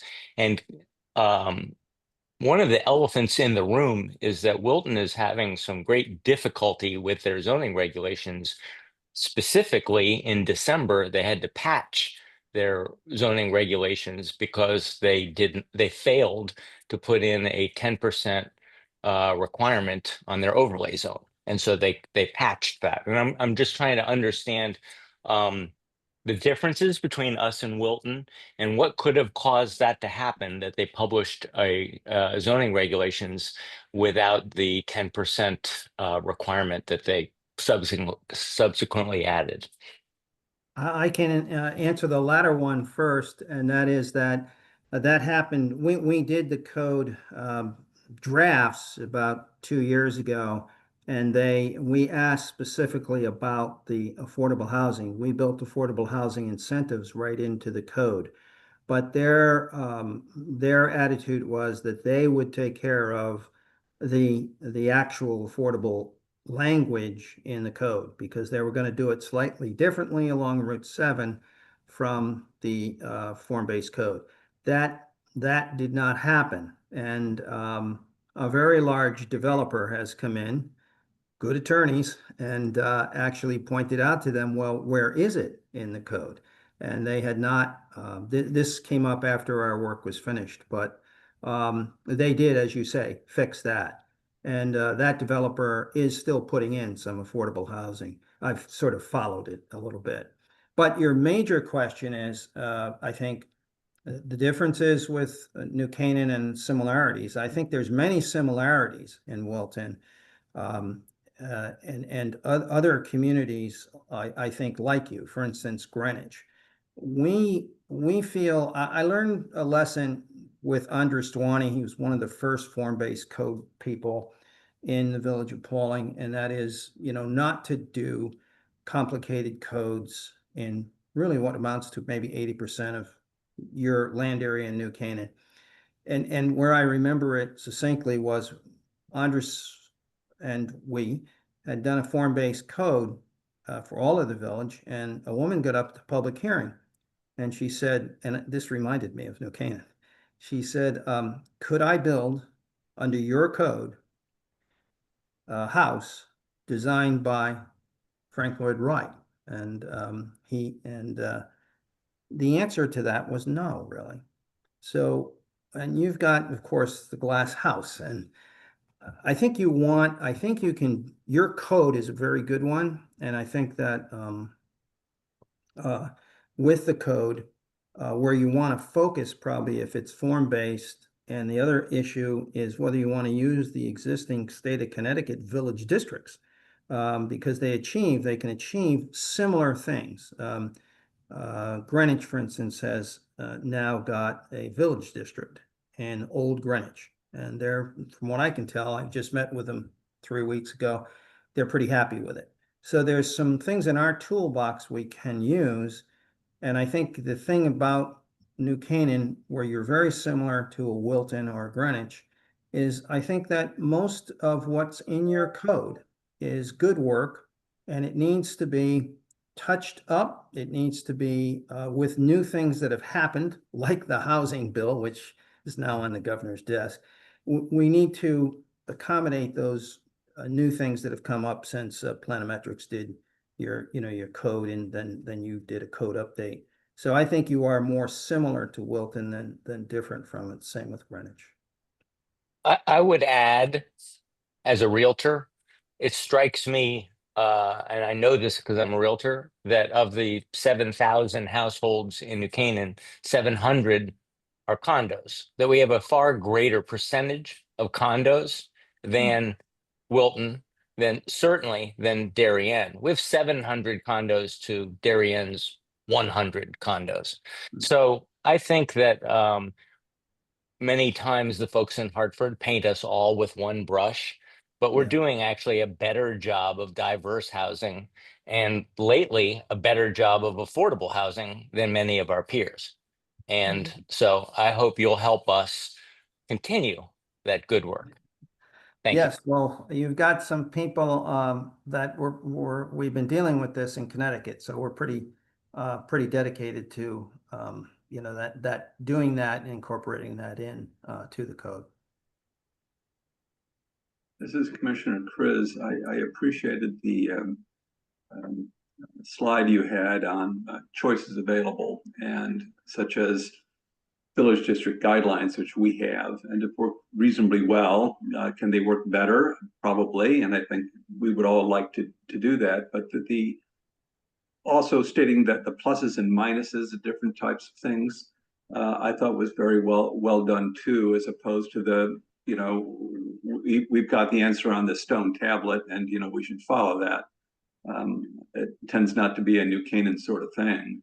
One thing I think is particularly earmarked for New Canaan as opposed to Darien, Wilton, Greenwich, is that we have no major highways going through our town except for the Merritt, which is right on the border. And so I defy you to find any town of our size that has no strip development, because we really don't have any. It's all downtown. It's a very high walkability score. And that is a major draw for people far and wide. They like our downtown.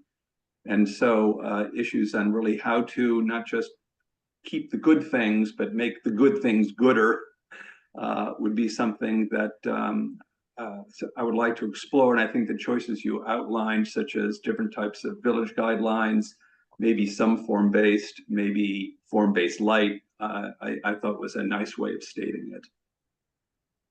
Yeah, and I think that's the way, what you just said is the way I really do view New Canaan. I think what I hadn't thought of is that's right. You have no major roadway, and that is in terms of bisecting your community, and it makes for a classic New England center. And I'm thinking of Guilford, for instance, which is next door to me, has a classic town green, classic downtown, but just north of it is Route 1, and it has strip commercial development. So you are sort of unique that way. But I think, like to emphasize that I think your code, and I've seen very few, my own town, I use Madison, the code, which the code is a good code, but it's not as well organized, and it's not as thorough, quite frankly, as what you have.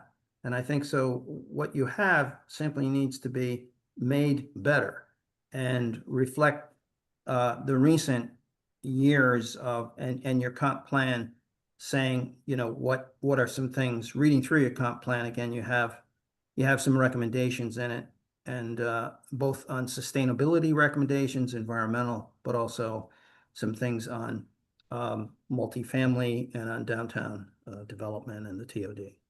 Well, 4 of the people on the 6-person subcommittee were also on the POCD subcommittee. And so we're familiar with it. Yeah. I loved your term of making it gooder. And I think that was our approach with the market study too. It's a little while ago. Obviously, I think you all know it, but I recall from that work as well. We were brought in because there were some vacancies, there were some concerns, but the downtown as a whole was and is doing very well.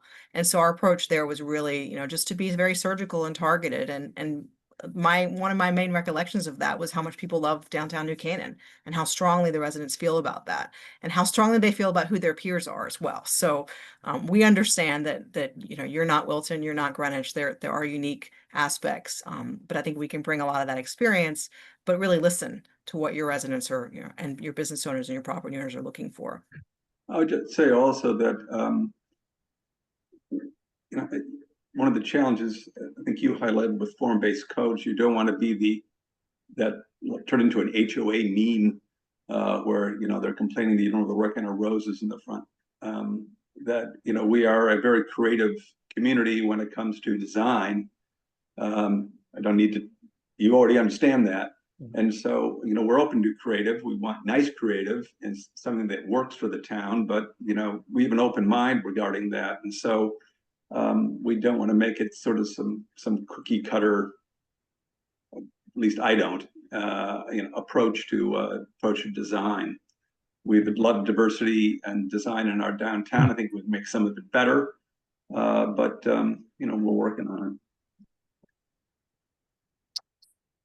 Commissioner Benton here. Obviously, I'll probably raise the same question as I did before, which is really around the visual aspect. I think Wilton had a lot of great visuals.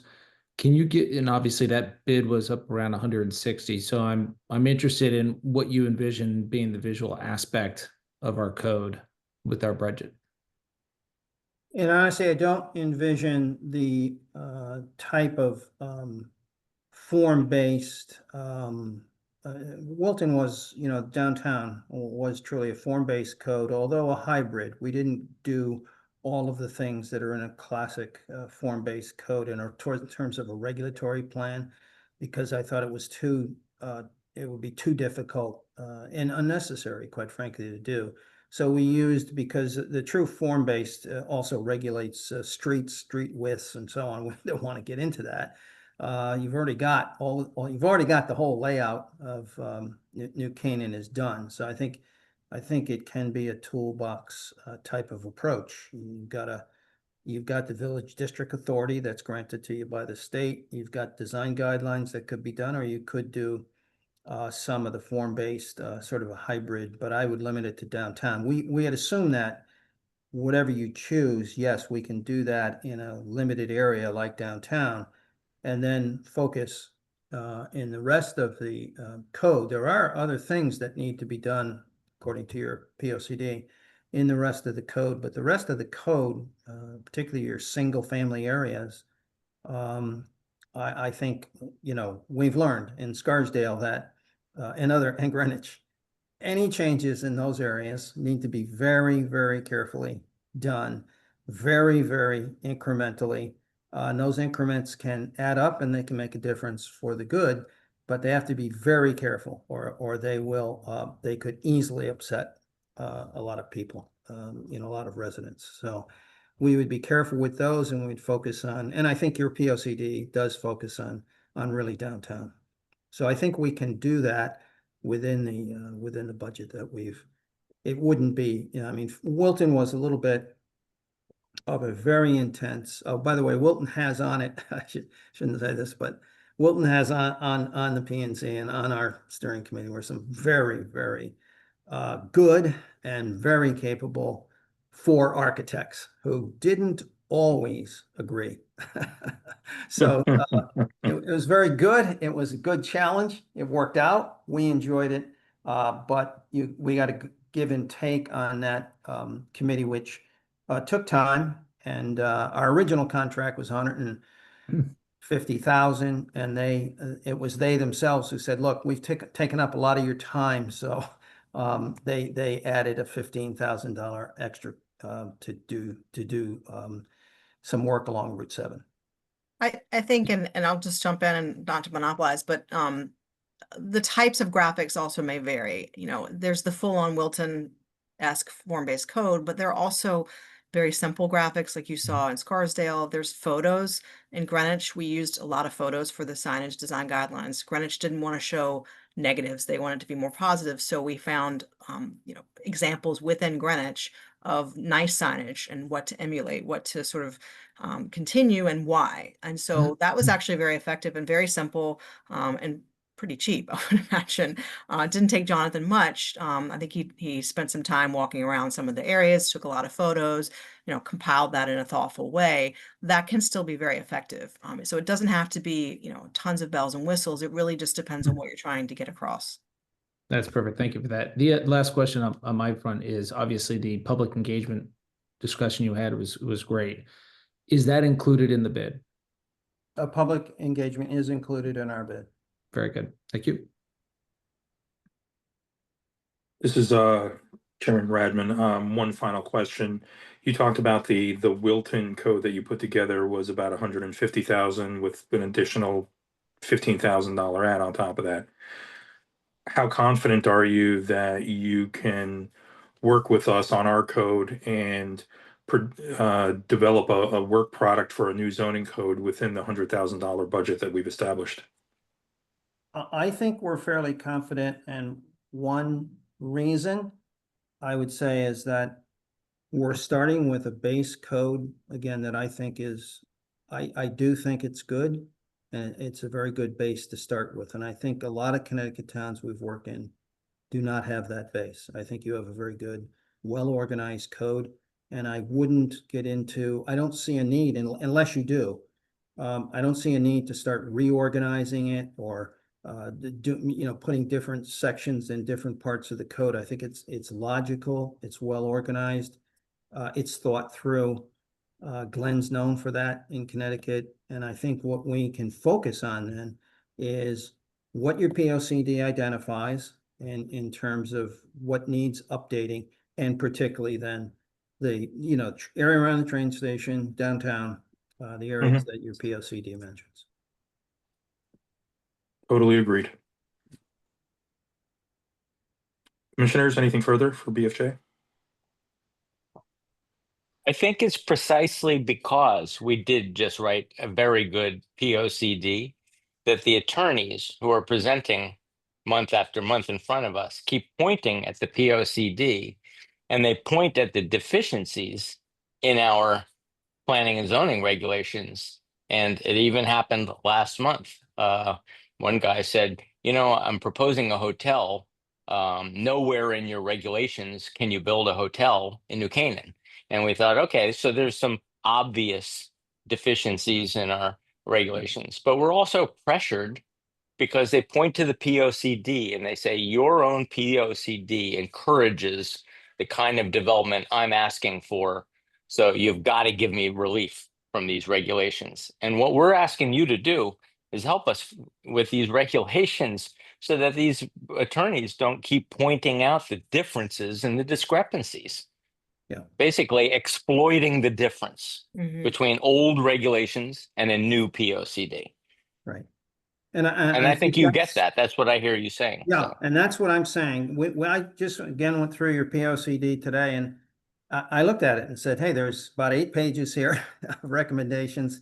There must be a couple of dozen recommendations, and we ought to focus on those.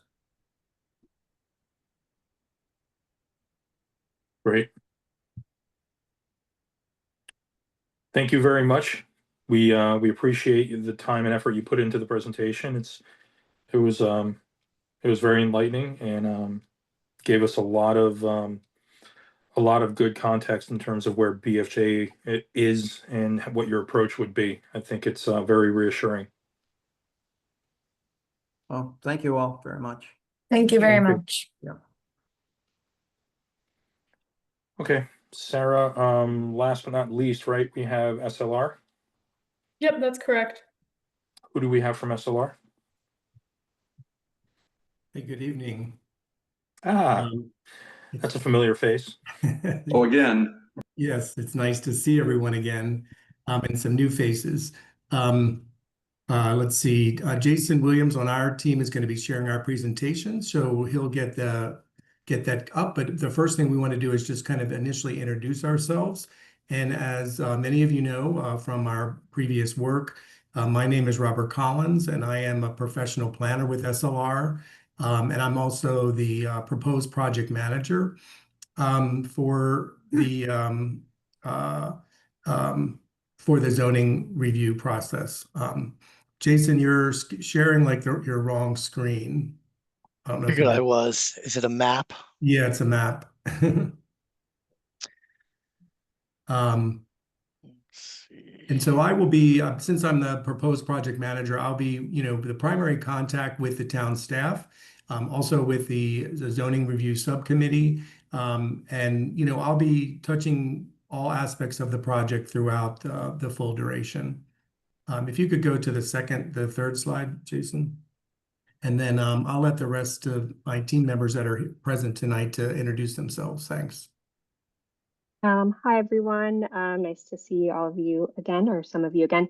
My name is Julia Fiore. I'm a senior planner at SLR. I also specialize in economic analysis. And I also worked on the recent POCD update with several of you.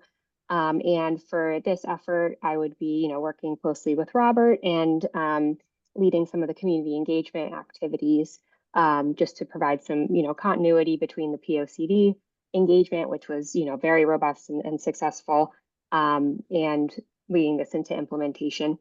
And then in terms of my, expertise in terms of economic analysis and economic development, I'd be, specifically looking at the things like the downtown regulations and, ensuring that the recommendations and zoning regulations are implementable and buildable. I will pass it to Jason. I'm Jason Williams. I am a senior principal landscape architect. I manage our urban design studio in our New Haven office. I grew up in Wilton. I went to school at St. Luke's in New Canaan and spent a lot of time growing up in New Haven. New Canaan. I work on master plans, town center creation, village district areas. With the planners, but I also do site development plans. So I am always going into municipalities and looking at their zoning codes and seeing kind of where the gaps lay. currently working on and having completed recently the Greenwich Avenue Master Plan, Weston and Avon Village Districts, Shelton and Derby, Connecticut Downtown Plans, and Woodbridge Connectivity Study. I'm here with Vince McDermott as well. So I'm Vince McDermott. I'm new to this team in part because of the new regulations that just, or the new laws that just came into being, but also in part because of the questions that were generated by Sarah for this interview. I am the senior principal, one of the original founders of Mylone and McBroom, which preceded SLR. Been practicing as a planner and landscape architect for about 50 years. Here in Connecticut, Northeast, as well as in the Southeast. And my particular expertise, and Jason mentioned two of the recent projects, were the Avon regulations. I did the original Avon Village District regulations, and also the Weston. Jason and I collaborated on the Weston Village District fairly recently. So I consider myself to be a pretty good expert on planning and zoning practices. Having been the first planner in Woodbury generations ago. Pat. Great, thanks, Vince. Patricia, are you there? Muted. Sorry. Pat Sullivan from Cohen & Wolf. I'm here partnering with SLR as their legal assistant or analysis, and helping them make sure that the regulations are compliant. I mean, I've done work in New Canaan myself. The most recent work had to do with the Legacy Library, and I also assisted the commission or the GBA years ago with the Sober House compliance. I do a lot of municipal and land use work, a lot of conflict work, Greenwich and Stamford, and was town attorney in Weston for many years, and assistant town attorney in Wilton and Westport, and I do the land use work in Stratford now, and we currently represent Fairfield and Newtown and Ridgefield. We've been there for in Ridgefield and Newtown for decades. So I'm just part of the team. Great, thanks, Patricia. Well, Jason, can you just go back for 1 second to the org chart? I wanted to just give a couple spotlights too. Nina Peak on our team is also a senior advisor, and she was not able to be at the meeting tonight, but she also brings a lot of land development project experience to the team, and we'll be able to kind of tap into that as we look at some of the procedures and regulations. Also, as part of our team, we do have Danny Goodman, who would be kind of assisting with some of the mapping and taking a look at the zoning map, and teaming with your consultant as may be needed, as you called out in the RP. Also, Noah Slovin, who was also part of the POCD team, is part of our climate resilience planning group. And he will be helping us with anything that's related to climate resilience or sustainability and LID techniques and things like that. And then also we have, transportation planners. Neil Olinsky will kind of be heading that up, and we can kind of tap into some of that mobility, complete streets, and those types of ideas that might come up during the planning process of the zoning. Okay, so as you, I know that many of you are already pretty familiar with SLR. We are, a company that has a nationwide presence, but what's important to note is that the Connecticut offices of SLR are the legacy offices of MMI that Vince mentioned. We have offices in both Cheshire, New Haven, and also Glastonbury. And for 40 plus years, we have worked very closely with municipalities throughout Connecticut in doing various planning, engineering, and landscape architecture type of projects. And we bring all of that experience to New Canaan, and in addition to some of the work that we've done with New Canaan recently. Okay, the next slide. Okay, so I wanted to start by just saying that we're very excited about the opportunity to team with the town again in taking a review of the zoning regulations, following up on our work with the POCD. I also wanted to mention congratulations on winning an award of merit from the Connecticut APA for your work, as well as Sarah's award for a rising planner within APA. Very well deserved, and we would be very thrilled to be able to work with Sarah again on this type of a project. We're also very humbled to be considered for this and also to be, included in the top 3 that you're interviewing. And so we really thank you for that opportunity. Our recent Connecticut zoning work over the last 5 years has included a portfolio of a pretty diverse group of towns and as well as some small cities. And it has included over 5 complete zoning rewrites and then 4 or 5 special study zoning projects that we'll talk a little bit about. Now, in your questions that you asked us, you wanted us to kind of focus on looking at one of our projects specifically that's from a town that's very similar to New Canaan. Jason, if you go to the next slide. So what we want to spotlight on that list would be the Avon, the town of Avon zoning code update project, which we just are wrapping up with the town. Avon has almost the exact same population and area and number of housing units as New Canaan. Of course, every town is unique and has its own unique features, but in many cases, Avon is very similar to New Canaan as far as demographics and housing goes. When we started to work on that project 3 years ago, or 2.5, I should say, they really set out a series of specific project goals. And mostly they were associated with revising the regulations to make sure that they were clear, concise, and easy to use.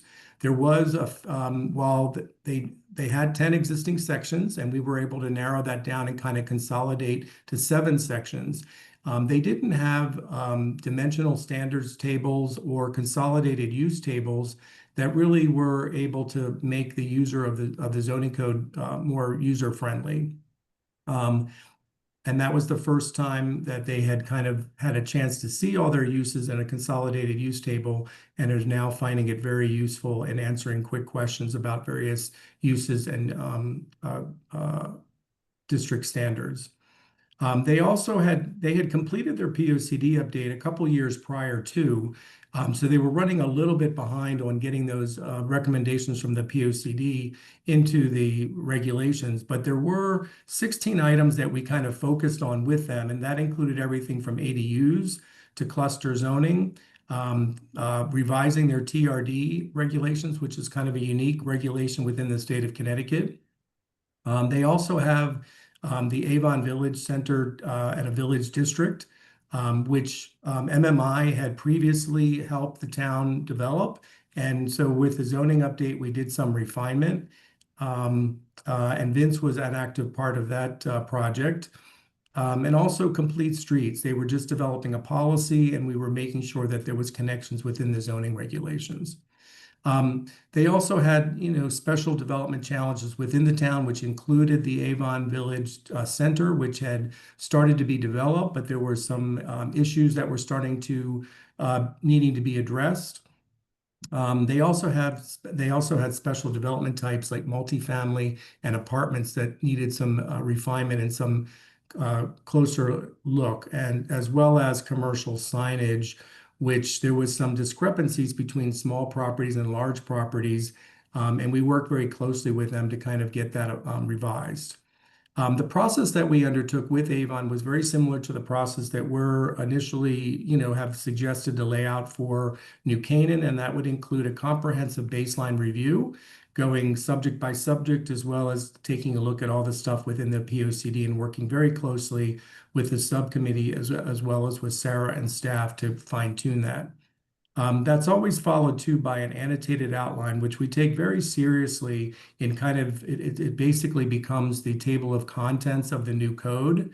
We want to make sure that as we maybe move regulations around or add regulations, that we don't lose anything from the original code. And we take that very seriously.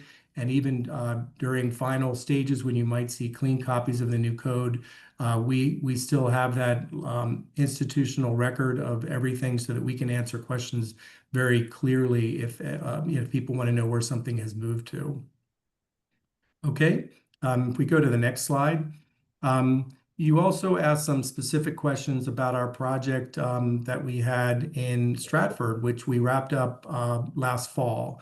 Now, Stratford is obviously in Westfield, in the same in Fairfield County. Sorry about that, as New Canaan, but they are in MetroCog as opposed to WestCog. Now, on this project, I did have the pleasure of working with Patricia, who is the legal counsel for the Zoning Commission for Stratford. So we kind of started forming our coordination and effort together during that project. Stratford, though, is a much larger community. It has almost double the population as New Canaan. It also has a larger square footage. Number of housing units, but it's actually in a slightly smaller land area, so it's more dense and more compact. Also, the specific goals that they had for the project included to simplify and modernize the regulations. This was a very major undertaking of this particular zoning code. They had over 32 sections of their code, and it had not been comprehensively updated in over 50 years. It was quite a challenge to get it down to 7 sections, but we really had to look very carefully at the various different existing sections, and then at the end, to simplify it, these 7 sections are simple titles like introduction, definitions, uses, districts. So it's very easy to find what you might be looking for in the code. Uses also needed to be, as well as definitions, needed to be looked at very carefully and modernized. And then procedures also were looked at very carefully and adjusted as needed. We also included, to make it to tie into the simplification of their code, was to have zoning one-pagers for each district, dimensional tables as well as use tables. And we also did a study in impervious maximums for the town, in that they didn't have single-family residential, did not have any impervious maximums. And we did some case studies for their various zoning districts to see, what might be a good start. And they ended up implementing them and are now utilizing them. We also supported town initiatives and recent planning studies within Stratford, which included, they already had a TOD zoning district, but they wanted it to be refined and maybe expanded. ADUs was a very active process that was going on in the town to adjust their ADU regulations, and that was something that was ongoing throughout. And then we also incorporated some dark skies initiatives, which was something that they had been looking to do. For consistency with the state statutes, we went back to 2017 and looked through 2024 with some of the pertinent public acts, and we made sure that their code was compliant for that and had to make a series of modifications. They had also, similar to New Canaan, they had just finished a POCD update. There was quite a few. There was probably over 80 to maybe 100 recommendations in the POCD that were specifically targeting the zoning regulations. But we focused with town staff on short-term and medium-term timeframe items, and then kind of had a punch list for which ones we were going to be moving forward with and incorporating.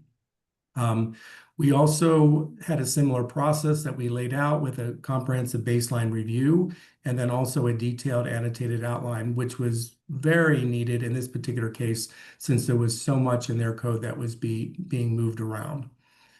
They also had a very robust community engagement, which included 2 open houses and a targeted information session with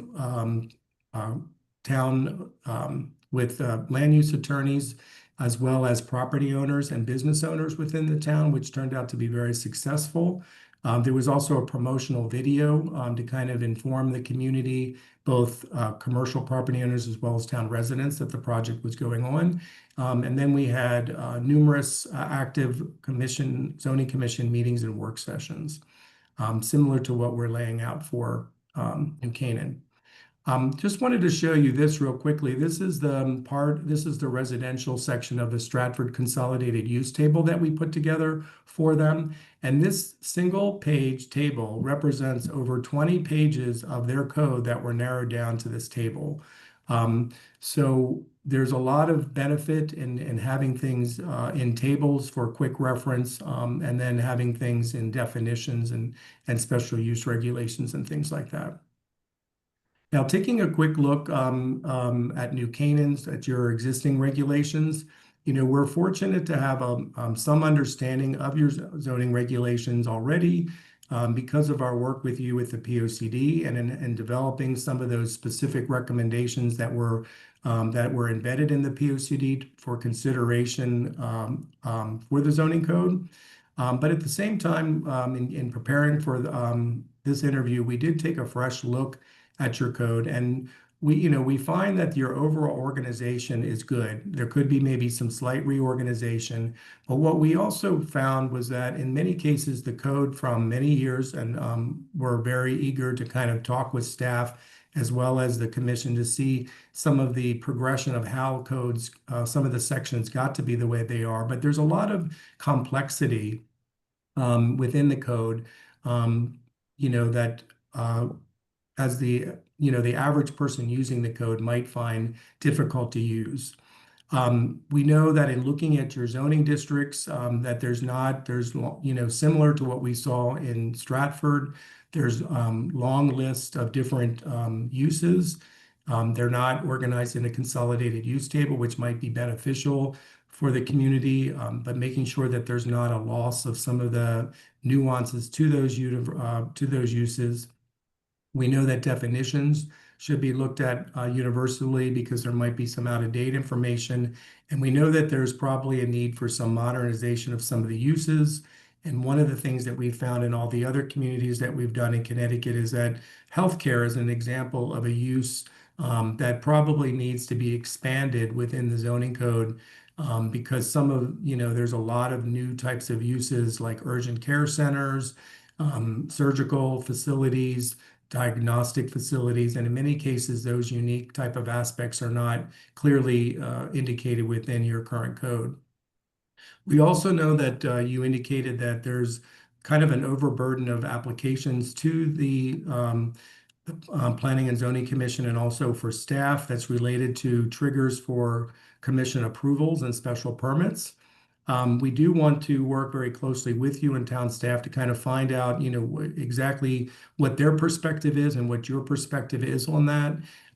We do find that it's possible that the special permit, especially in residential districts, might be overly complicated because of the districts that they're in, and maybe there needs to be some zoning district refinement. And then we know that institutional uses has also had some growing pains in the town, and that there's some need to look at that more carefully, which could be benefited by maybe an overlay zone, and doing some case study analysis. As I mentioned, related to residential setbacks and height and building coverage, which we know you want to look at, we do find some of those tables to be fairly complex and detailed, which is both good, but we would really like to work with you to see how they might be able to be refined and maybe adjusted. Maybe a refinement to the building coverage. As a 30-year professional in planning and zoning, I would actually need an explanation from town staff on your building coverage requirements, because they are very detailed. And then that probably should be studied simultaneously with impervious case studies to kind of see like what's the difference between building coverage and lot coverage, and maybe kind of modifying them jointly. And then lastly, we know that the consistency with the POCD is needed, as well as consistency with state statutes. We know that TOD principles or studying a possible TOD district is something that was outlined in the POCD. We do know that that's a controversial thing, though, within the town based on the adoption of the POCD. We do feel that the town is a TOD town, regardless of what the label is, because of your existing and long-term connection with the Metro North commuter rail line. But we want to make sure that we take it from your perspective and like what are the most beneficial format for a possible overlay in the downtown or for like a TOD. And we know that we want to explore other innovative approaches that are unique to the town situation. State statutes also have to be looked at, and has been mentioned previously. House Bill, 5002 is just coming out. It's headed to the governor, so it's going to be law. But we know that this is going to be something that is going to have to be looked at as you update your zoning code. And I'm now going to turn it over to Vince, who's been following this very closely and can answer whatever questions that you may have about that following our full presentation. Robert, you may exaggerate if I can answer all the questions, because we don't know all the questions yet, and we hope we have some answers. So like several years ago when Public Act 2129 came into effect, making all sorts of changes to the enabling statutes regarding planning and zoning, House Bill 5002 is the new elephant in the room for sure. And of the 92 pages of that bill, there are several sections applicable to local planning and zoning commissions that will need to be addressed either in this effort here and following efforts perhaps. The one is middle housing, which is a new term, and we're faced now with that being as of right type of housing in commercially zoned properties. That's coupled with off-street parking. If you remember in 2129, there was an opt-out for modifications as to the number of parking spaces. And under this bill, residential development can't be rejected for lack of parking, of off-street parking. And when the project would have 24 dwelling units, then there needs to be a need assessment. But the statutes are silent on what that need assessment can be. And so I would expect that we would need to come up with some standards for determining what that assessment looks like when it comes before you from an applicant. You just don't want arbitrariness in terms of what that assessment would be. And our traffic and transportation on our site development people should be able to work through that. A major change is affordable housing plans that you've adopted and most towns have adopted, and now have a slightly different terminology, and it's called Priority Affordable Housing Plan. It really begins to mandate certain things in your affordable housing plan, and expect a certain implementation rate for each 5 years. But the key here initially is, and it's not necessarily part of or could be a part of, but not necessarily of this effort, is to identify what the state is concerned, the statute has defined as a developable land, and that has to be done within a very short period of time. But the notion of priority affordable housing is going to require the town to come up with a strategy initially and implementation subsequently within the next couple of years. New Canaan begins with N, so you're in the second tranche of towns that have to come up with these plans. Fair share housing allocation is related to the priority affordable housing plan. There's one good thing, I think, if you're pursuing transit-oriented, the TOD notion, is this is an opt-in program where you would adopt, if you adopt regulations within the statutory guidelines, you would then become eligible for some discretionary funds for any infrastructure-related improvements to facilitate such TOD development, should you choose. You don't have to. This is not mandatory. It's clearly an opt-in. And I only put this last one on here on the slide, sort of with tongue in cheek. You know that residents who oppose zone changes can petition against it when the owners of 20% of the land area object, and it forces you into a 2/3 majority to make that zone change. Now it's 50% of owners of lots within 500 feet, and you only have to approve by simple majority. So why even have this law? But I put this in by tongue in cheek because that really tells me that some of the stuff of the 92 pages didn't really take into account the uniqueness of towns like New Canaan.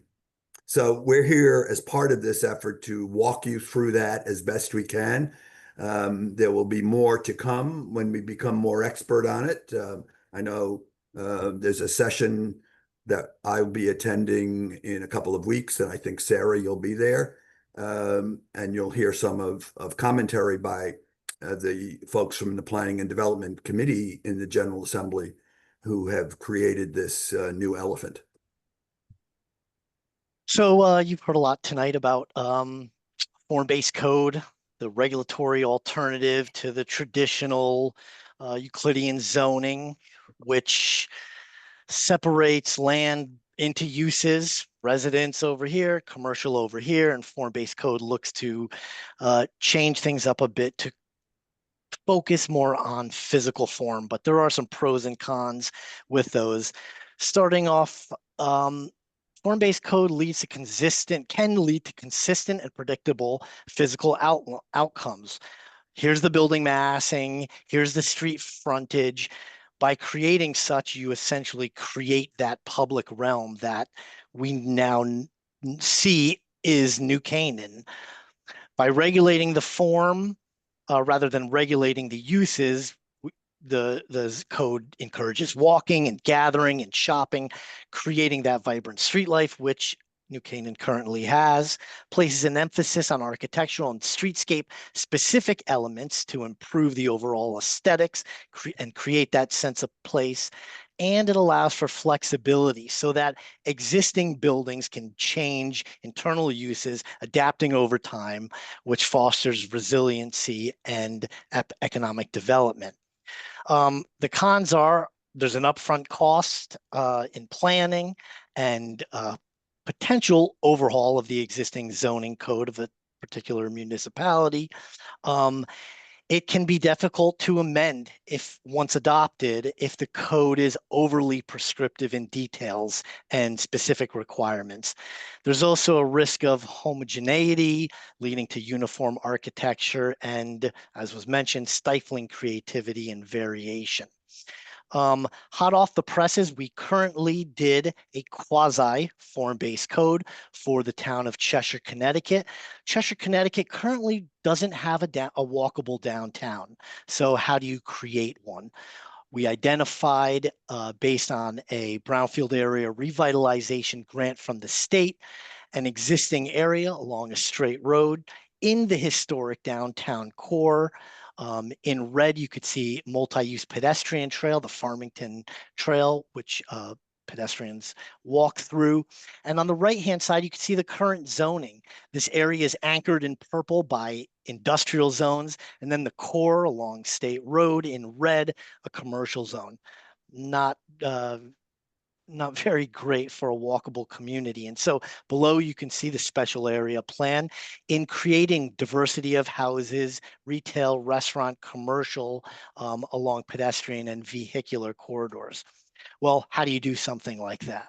Well, we started off looking and coordinating with the town staff and P&Z Commission in developing a form-based code, and it wasn't working.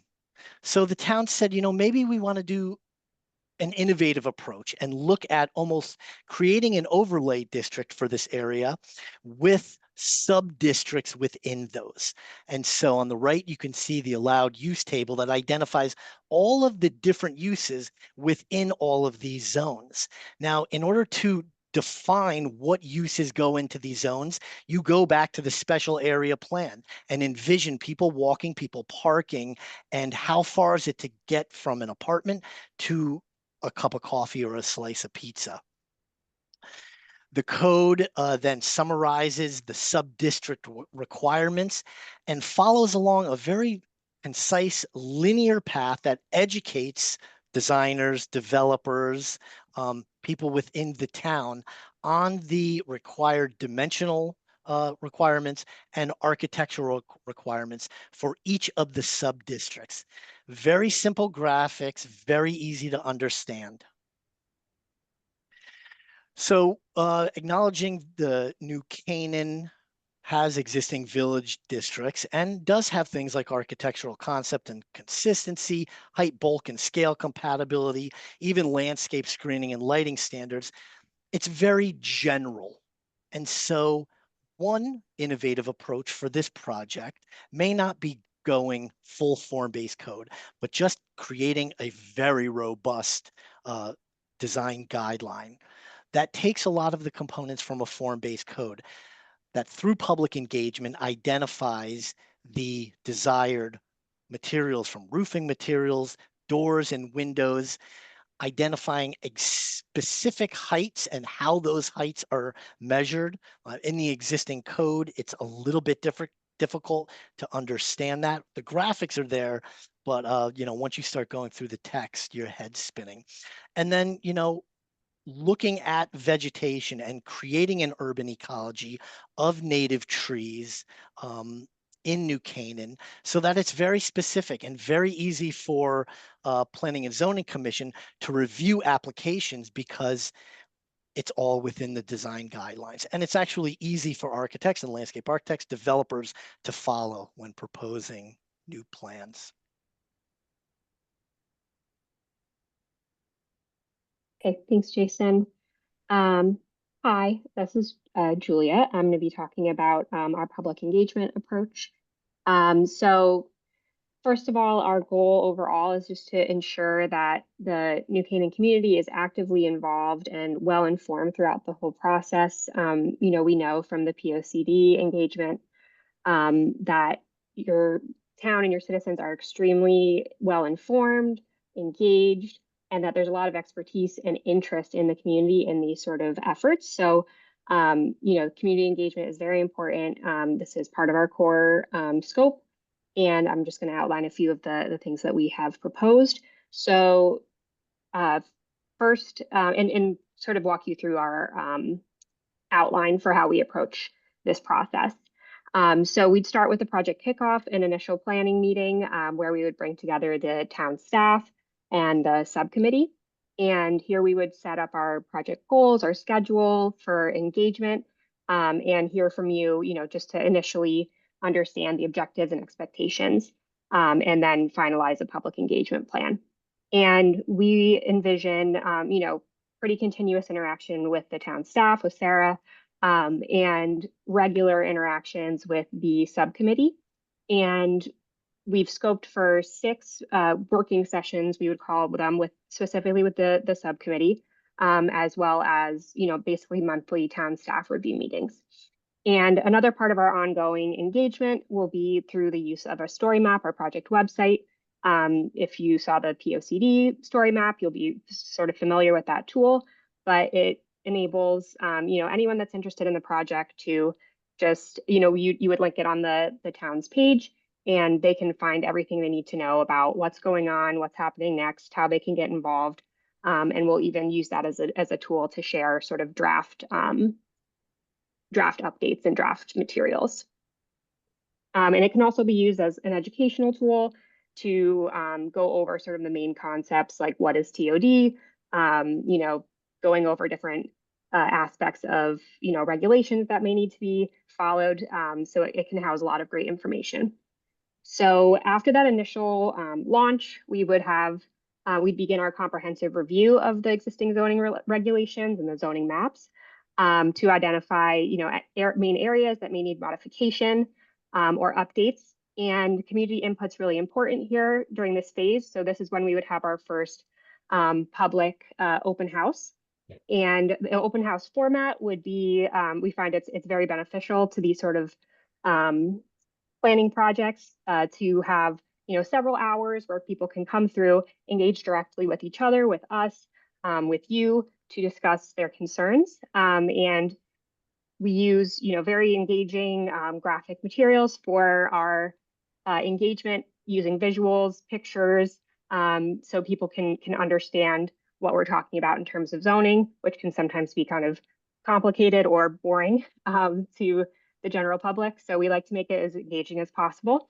And then after this initial engagement, we would move on to developing the annotated outline, which is something that Robert had mentioned. So that's basically the base of what the zoning update will look like. And we'll be working from that annotated outline throughout the rest of the process. So once we have this annotated outline, we would be hosting a targeted stakeholder meeting, which would occur with the primary users of the zoning code right now.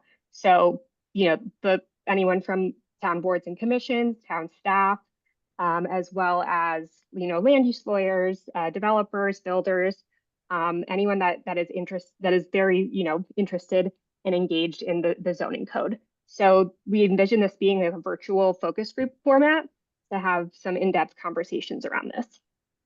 And then the third major sort of public input session would be another open house, which we would host once there are draft updates, draft regulations to share with the public, where we get some feedback before moving on to drafting the final regulations.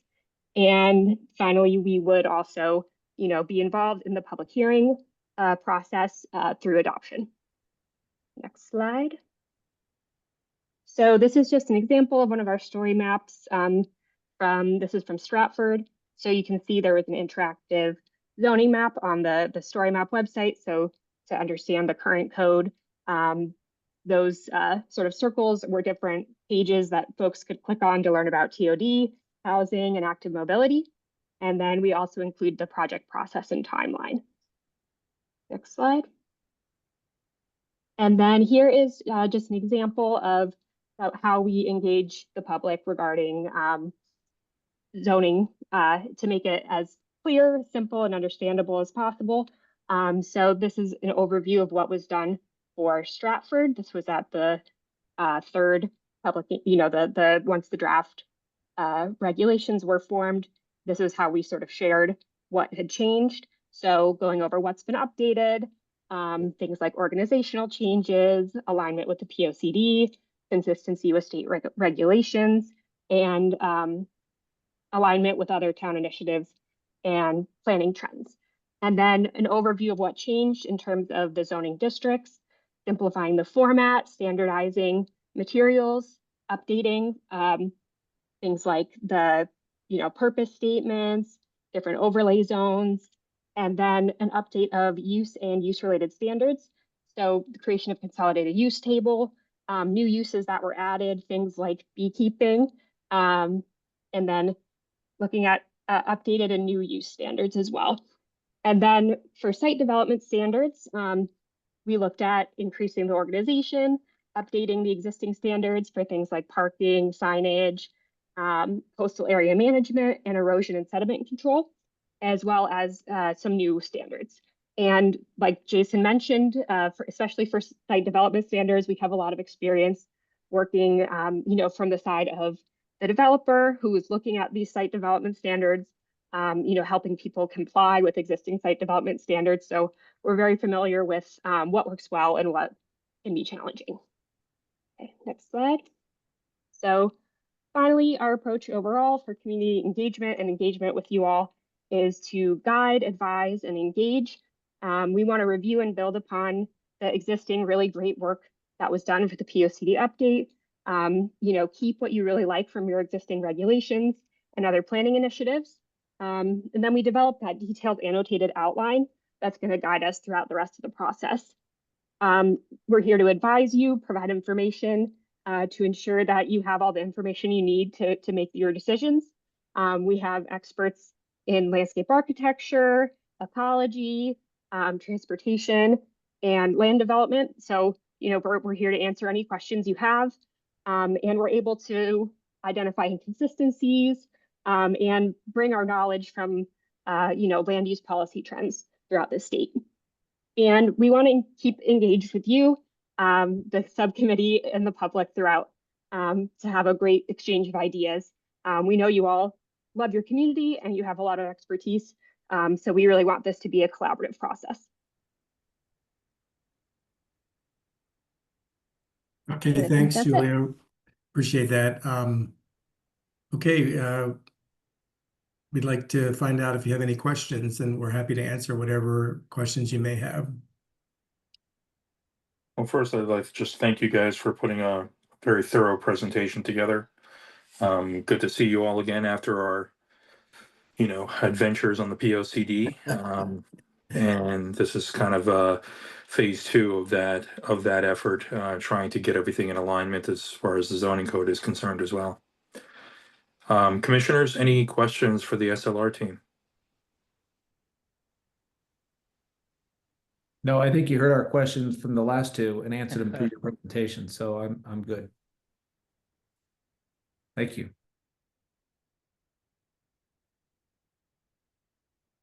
Okay. I would agree. I think specifically your slide dealing with the state legislature and the new 5002 regulations and all of there's you hit on about 6 or 7 bullet points in the regulation, but there's 90 some odd pages of that, and it's definitely a lot more.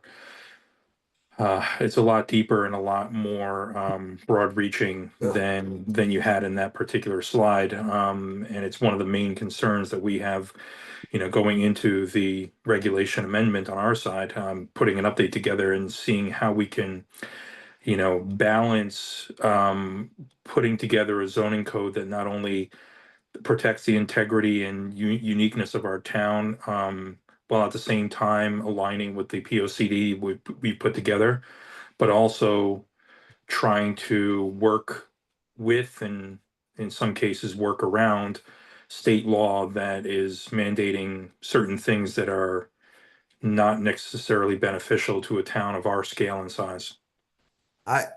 Commissioner, I would agree with you.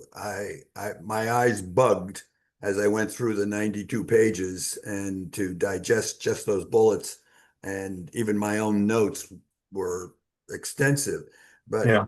I believe that with some thought that we can achieve your goals of maintaining the quality of New Canaan and still fall within the statutory guidelines. When, for example, I've mentioned the parking standard, it's vague, but you have the ability, I believe, to set what methodology you want when somebody is determining adequacy of parking in that one particular section. So I think we need to be creative and work within the vagueness. Yeah. And I'm comfortable trying to do that as part of this effort.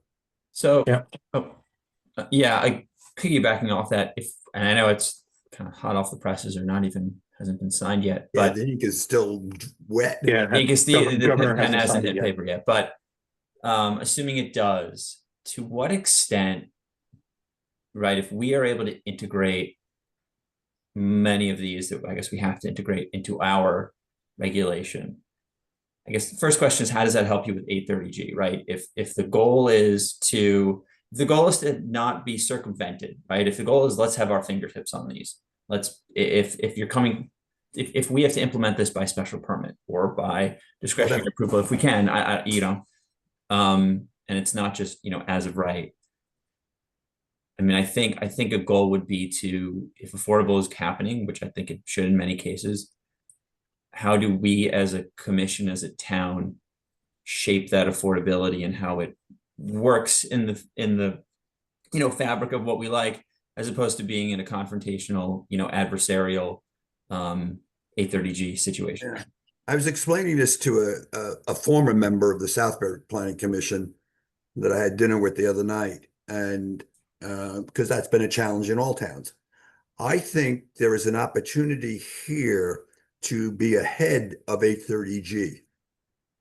By when they talk about this priority affordable housing plan, there's the opportunity to, I believe, to say where housing should be, what the densities can be within the context of your town, that before you actually do it, that plan has to get approved by OPM, by the way, and then you implement. But I think there is some flexibility there for you to be creative. And if you are, then there is, by the way, some relief from 830G, minor to be sure. In term, some towns have adopted the moratorium on, based on the number of units they achieve. This sets some target goals, and I think if you're moving toward those goals in a smart way, then I think you can be okay. Maybe I'm optimistic, but I think my reading of it is there's when I first saw it, I said, "Oh my God, what's this about?" And it is not the total hammer that one might think it is. I think that there are opportunities to be creative. I also wanted to just add on to that with what we saw, during the POCD update, in the intensity of our conversations together as a subcommittee, as a planning and zoning commission, and then also with what was at the community engagement activities. We know that there's a lot of really good ideas that can get, flushed out and promoted. And I think with that creativity, and I think if you kind of move beyond the thought of like, this is just a mandate from Hartford, but we find those unique places and those little holes where we can get through and make it more unique. I think in some cases, the state is just looking for us to move in a certain direction and be positive. And this is an opportunity, just like with your POCD, to be a leader, within the community and within the state, to kind of define them the way that are best for New Canaan, but that might also show to the rest of the state there are unique ways, and we can keep our identity even though we're dealing with some state required statutes and mandates and things like that.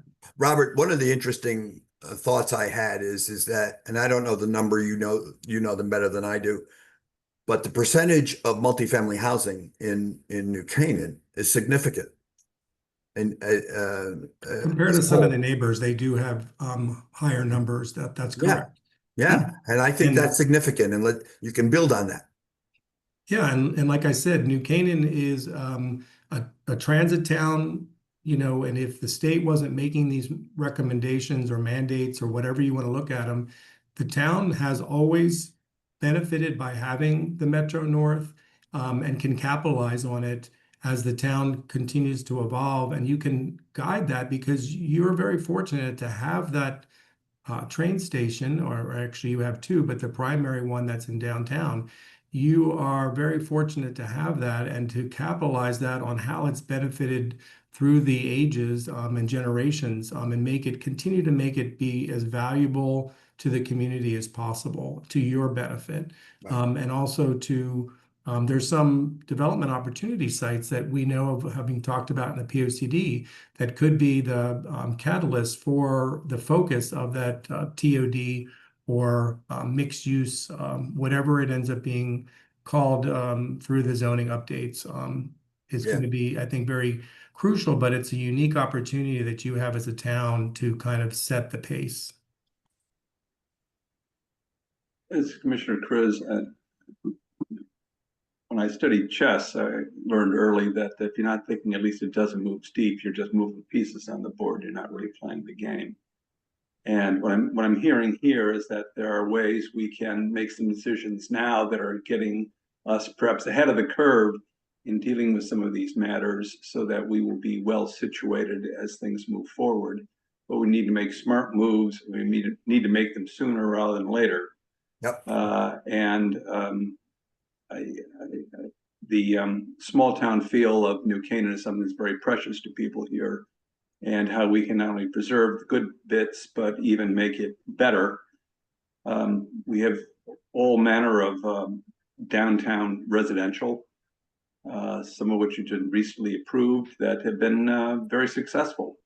And so I think we're a creative town. Look at some of our architecture, and this type of think a couple moves ahead is encouraging to me. Hopefully we can help you out. Commissioners, anyone have any further questions?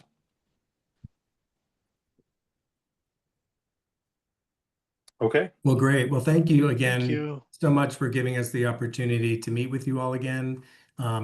We know that you have, decision to make, but we would be honored and we're very humbled with the opportunity to possibly work with you again. But, we look forward to talking with you soon. Thanks. Great. Thank you very much, everyone. Thank you. Thanks, Okay. everyone. Thank you. Okay. Commissioners, Sarah, the Zoom meeting obviously stays open for everyone, correct? Yep. Okay. And it's being recorded, so it'll end up on YouTube eventually. So Sarah, I got to be thanks for- careful what I say.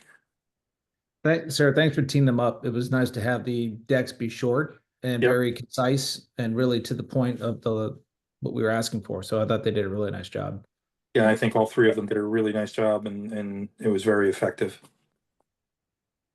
And it didn't look like a whole lot of prep on their side, which also I think was good. How do you want to go through this? Well, any general comments from any of the commissioners? Sarah had sent around the tracking sheet, provided a 7 or 8 specific questions on the interviews and how to grade them. I don't know if any of you commissioners have been tracking that and putting in scores. It definitely helped me in terms of getting to some sort of a decision, I think. But overall, commissioners, any particular comments or opinions on what we heard tonight from any one of the applicants or the firms that submitted?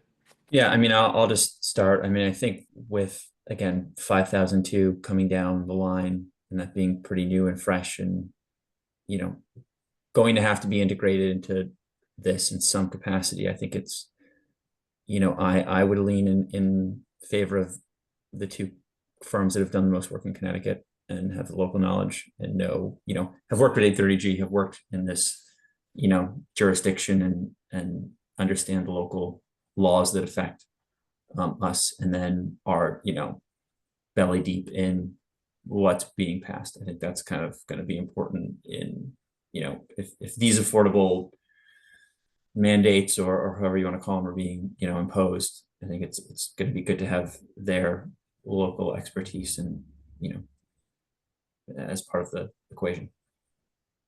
I would totally agree with that. I think we need that local expertise. We need that that level of understanding of the nuances of the current laws that are on the books associated with 830G and other regulatory issues, but also the new 5002 coming down the pipeline. And I've been watching my texts from the other P&Z commissioners. Looks like it's very close to being signed tonight. So by tomorrow, it'll probably be law. But with that said, it's a hard decision for me, it's a hard decision between SLR and BFJ. Both are very capable and very competent firms, very strong team members, and very strong approach and understanding of, number one, what our current zoning regulations, how they're structured, what their benefits and what their pros and cons are.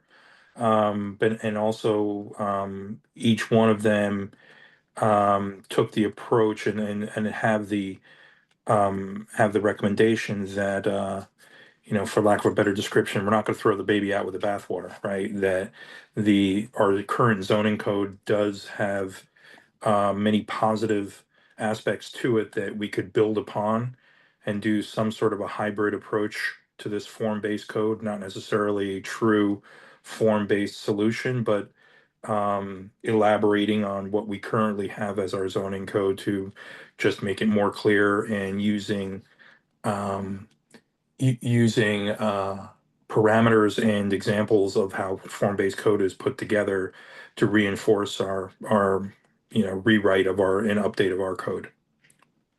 I think both of the firms had that same opinion and approach, which I found reassuring.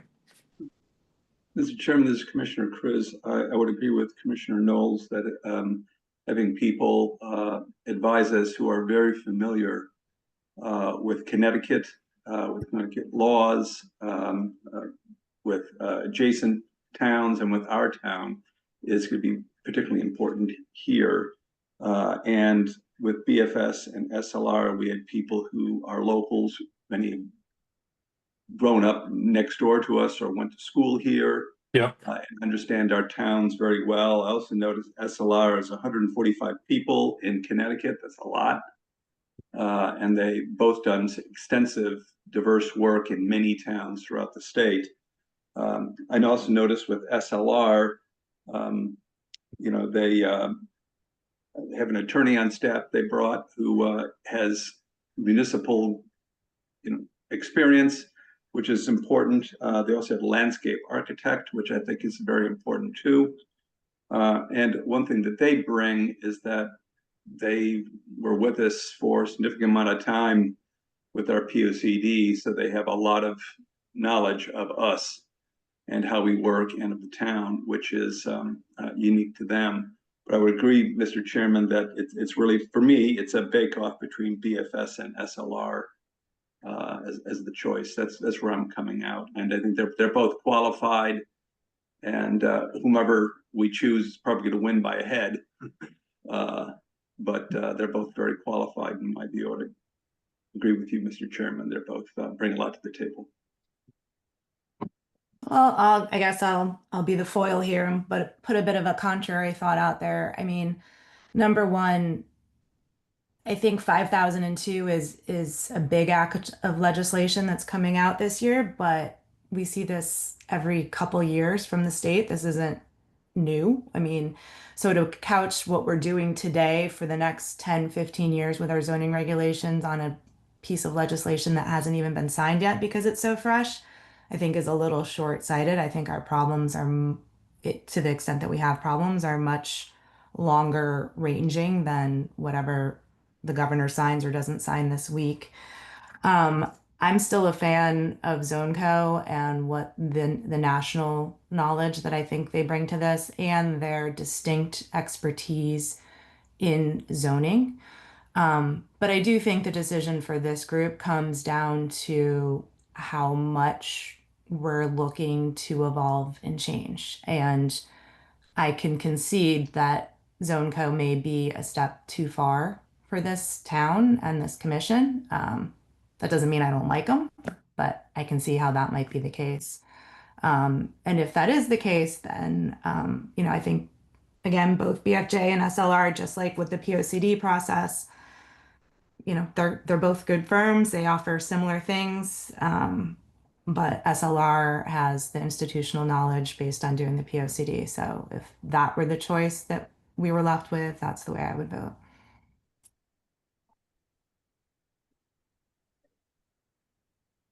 Mr. Benton, Mr. Engel, any comments? Yeah, if you look at budget, ZoneCo looked to be out of scope. So maybe, Sarah, you can help us figure that out. But if the other two had the public engagement included, they didn't. So I don't know if just price is going to tip the scale negatively for them, but that's one area that I didn't feel like I had clarity on with their price. You want me to jump in about price now, or do Yeah, you don't mind. So essentially, yes, we have $100,000 budgeted right now. That doesn't necessarily mean we couldn't go ask for another 50,000 for the next fiscal year, starting in July 1 of 2026. So I mean, if everyone was 100% sold on ZoneCo, I would say we will find a way to get more money to get that 140,000 that we need to do the full, scope of what they're offering. Because basically they can do the whole regulation update for 100 grand. It's just if we want legitimate assistance for public engagement, we would need 40,000 additional dollars. And so again, if that firm is who the subcommittee really wanted, we could go and get that money somehow. There may have to be some special, working up a contract. So it's understood that we're 50,000 short until, July 1, 2026. But, that is a very, not an onerous process, but it would be some heavy lifting to get done. So I don't fully recommend that unless it is, ZoneCo is exactly what we need and exactly what we want. So I'll ask the question because I could be persuaded if Commissioner Nielsen.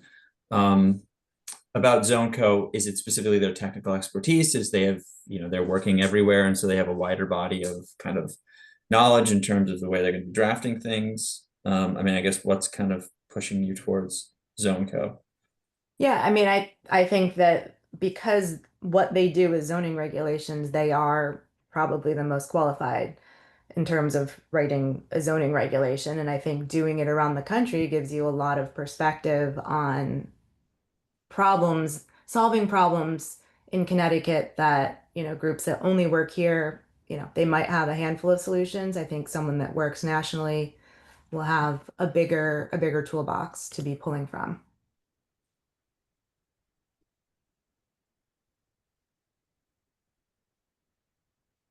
I actually think that I'm also in the BFJ SLR camp. I thought that their local knowledge gave them a leg up on ZoneCo. And specifically, I think that if we've already worked with SLR on the POCD and we've gotten a lot of their thinking, a lot of their good ideas in the POCD, it might be a reason to go with BFJ and get some new ideas and try and reflect the zoning regulations, not from the people who gave us the POCD, but from somebody who's taking a fresh look at the POCD as an outsider, not as the author of the POCD, but as an outsider. I don't know if you're following me. Maybe a more succinct way of saying this would be, I found that they're very local examples, specifically of Wilton, Greenwich, and Scarsdale, to be more compelling than Stratford and other Yes, towns sir. up the line. I find that we have a lot in common with these other Fairfield County towns who are struggling with 830G and so I found us to be more like those challenges, and I was intrigued by maybe they could help us with those same challenges. I would agree with you, Mr. Engel. I think their perspective and focus on how to approach our zoning amendment and zoning update was more in tune with, I think, what we would probably want to expect from the consultant, and they did.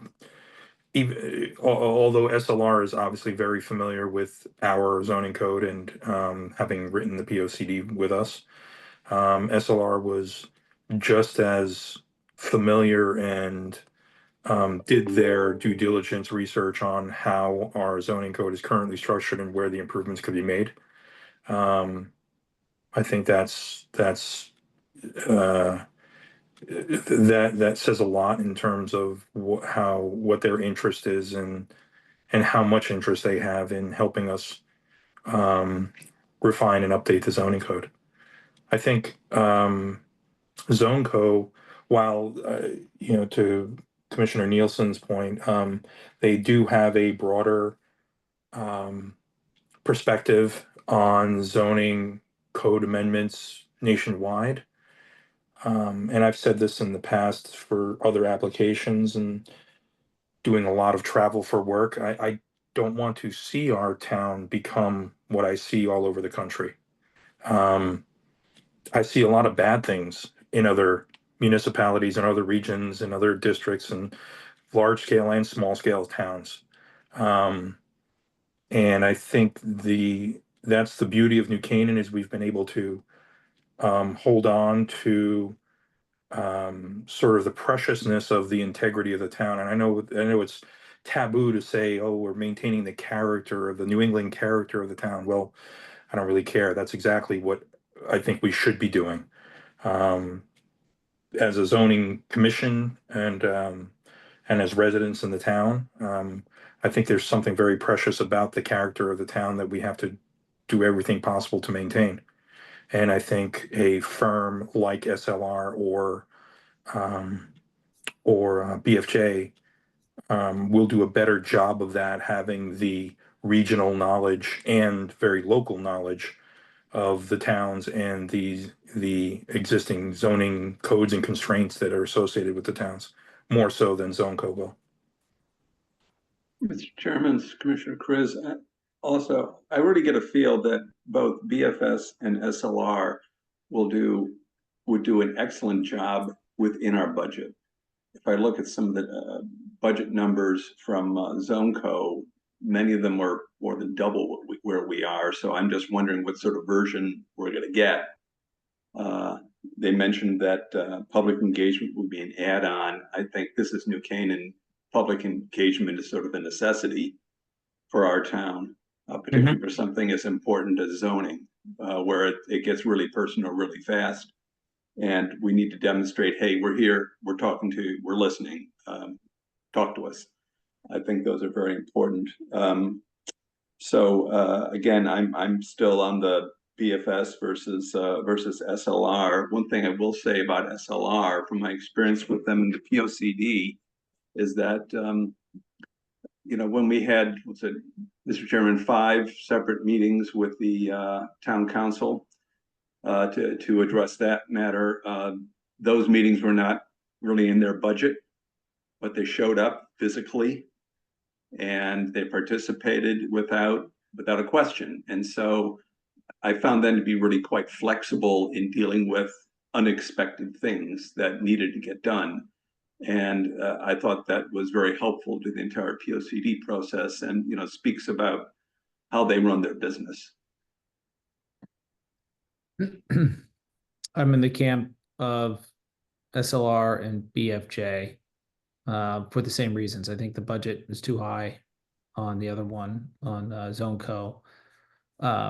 It's nice to have local knowledge. I think the decision point between these two is going to be really hard. We'd probably need Sarah to weigh in a little bit on how we can get more, what we can get out of both of them. If one is starting from a different starting point, so we're going to get more value out of them because they already have history. There's an angle to say that's the plus. I think Mr. Hengel, your point of, I think it was you who said it's nice to have a diverse view. We've already got one full view from SLR. So BFJ, I thought their team was very professional. I thought they were well spoken. I thought they did their homework. They may be able to come in and just pick up the conversation and identify areas that we can still improve on what we've already done from the PODC work. So I think we first got to just figure out who the short list of 2 is, and then we can go from here. So, I mean, to me, it seems clear that the short list is BFJ and SLR. I don't think you need to vote on that, but unless I'm mistaken, but what I'm hearing from all 6 of you, I mean, other than Krista, sorry, Krista, sounds like BFJ and SLR. Yep. And I mean, from there, one thing that I don't think I've heard anyone actually discuss in this conversation so far, and to me is the most important thing, did any of you have time to review the examples of the actual zoning regulations that were created by these firms? Because at the end of the day, personally, whoever we work with doesn't matter to me. I care about having the best regulations to work with for, my job and for the town as a whole. And so that's, you know, which firm produced not necessarily content, but usability, you know, of these regulations. Because yes, what Stratford wants is different than what, you know, we want, and what, you know, Wilton Center wants on the Route 7 corridor is different than what we want on Elm Street. So it's not, you know, fully about content, but, you know, what made sense to you as you read it, what didn't make sense, you know, what seemed, you know, most user friendly. That's what I'm most concerned about, I would say. So Well, does it also depend somewhat on what they were asked to do? I found that all three firms stressed the usability and making it easier to read and reducing from 32 sections to only 7 sections.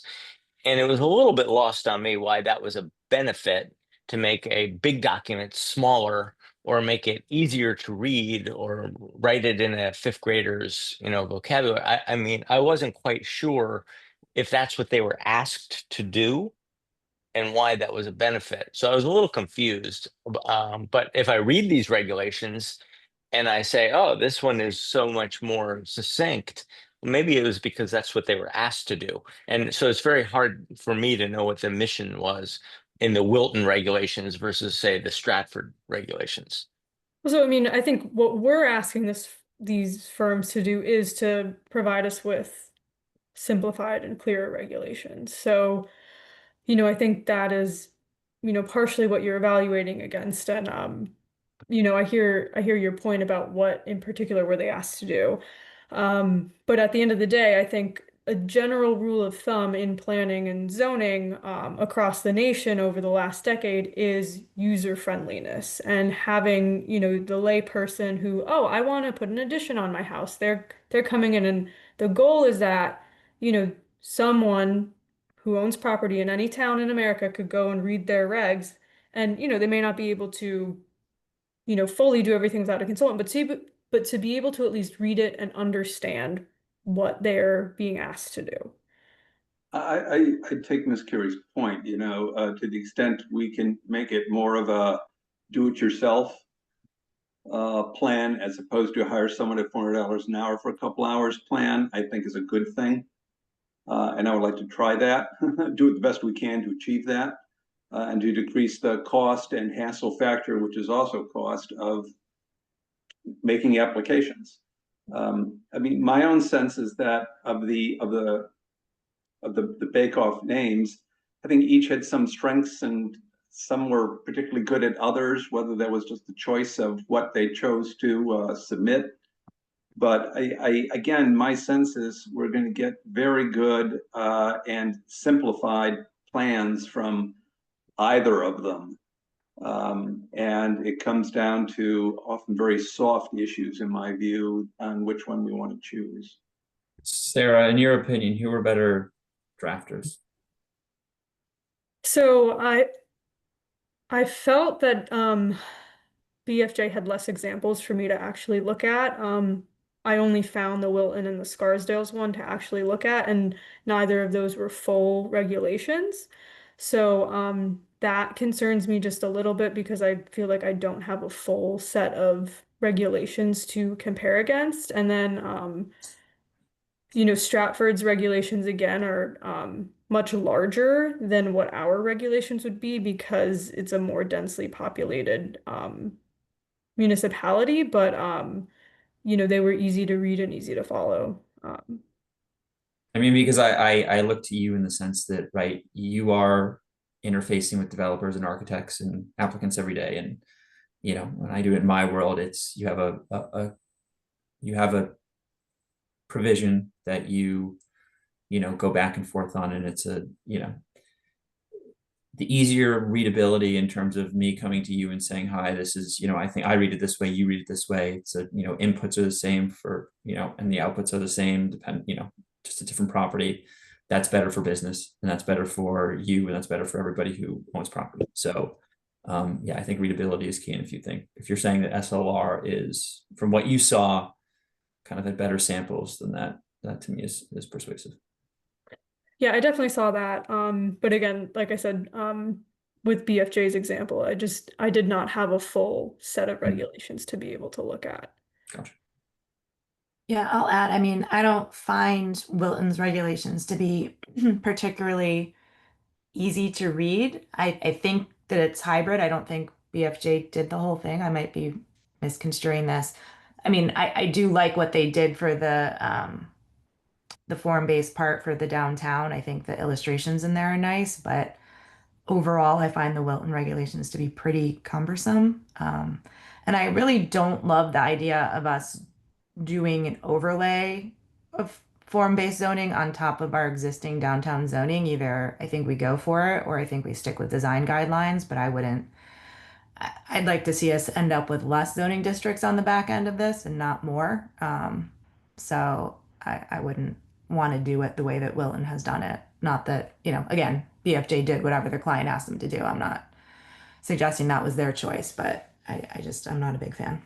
On that one, SLR was the one that came back and said they'd recommend we don't do zone-based or form-based. Form-based, right. Which I thought was an interesting, because they were the only one that went to that level of Yeah, I mean, the only thing I have there then is if we don't do form-based, fine, so be it. But then I do think we really need to strengthen our village district design guidelines, and that's not in this scope of work. So that's another project. I'll note with SLR, because today I reread the 3 proposals again. So, whichever one we select, I have some comments on what to recommend before we sign any sort of contract. But with SLR specifically, they had in their proposal that they would do a review of our existing zoning map for any like zoning discrepancies. And I'm currently doing that with Ty and Bond. So we could skip that step. So then, we may, and we would in theory be able to talk with them potentially about adding in more scope on village district guidelines, because we'd be removing some of that zoning map. If I'm understanding what they said in their proposal correctly. I think that's very creative contract negotiating, frankly. And again, in my experience, and I think yours too, Sarah, and Chairman Redmond, is that they prove to be very flexible when asked to do things. Why wouldn't we have the village district guidelines become part of our zoning code? So they're already partially referenced in section 6.12. It talks like it references them and says that all commercial zones need to follow them. So it's definitely something we could look into, making it fully incorporated in the zoning regulations. I think it was just because it's like already a 40-page document and our zoning regs are already 220 pages. So why are we adding in 40 more pages when we can just say, hey, click on this link to this document and it still applies. So we can look, like, I don't think there's any reason particularly why we couldn't incorporate it. I think it was just done that way for simplicity's sake.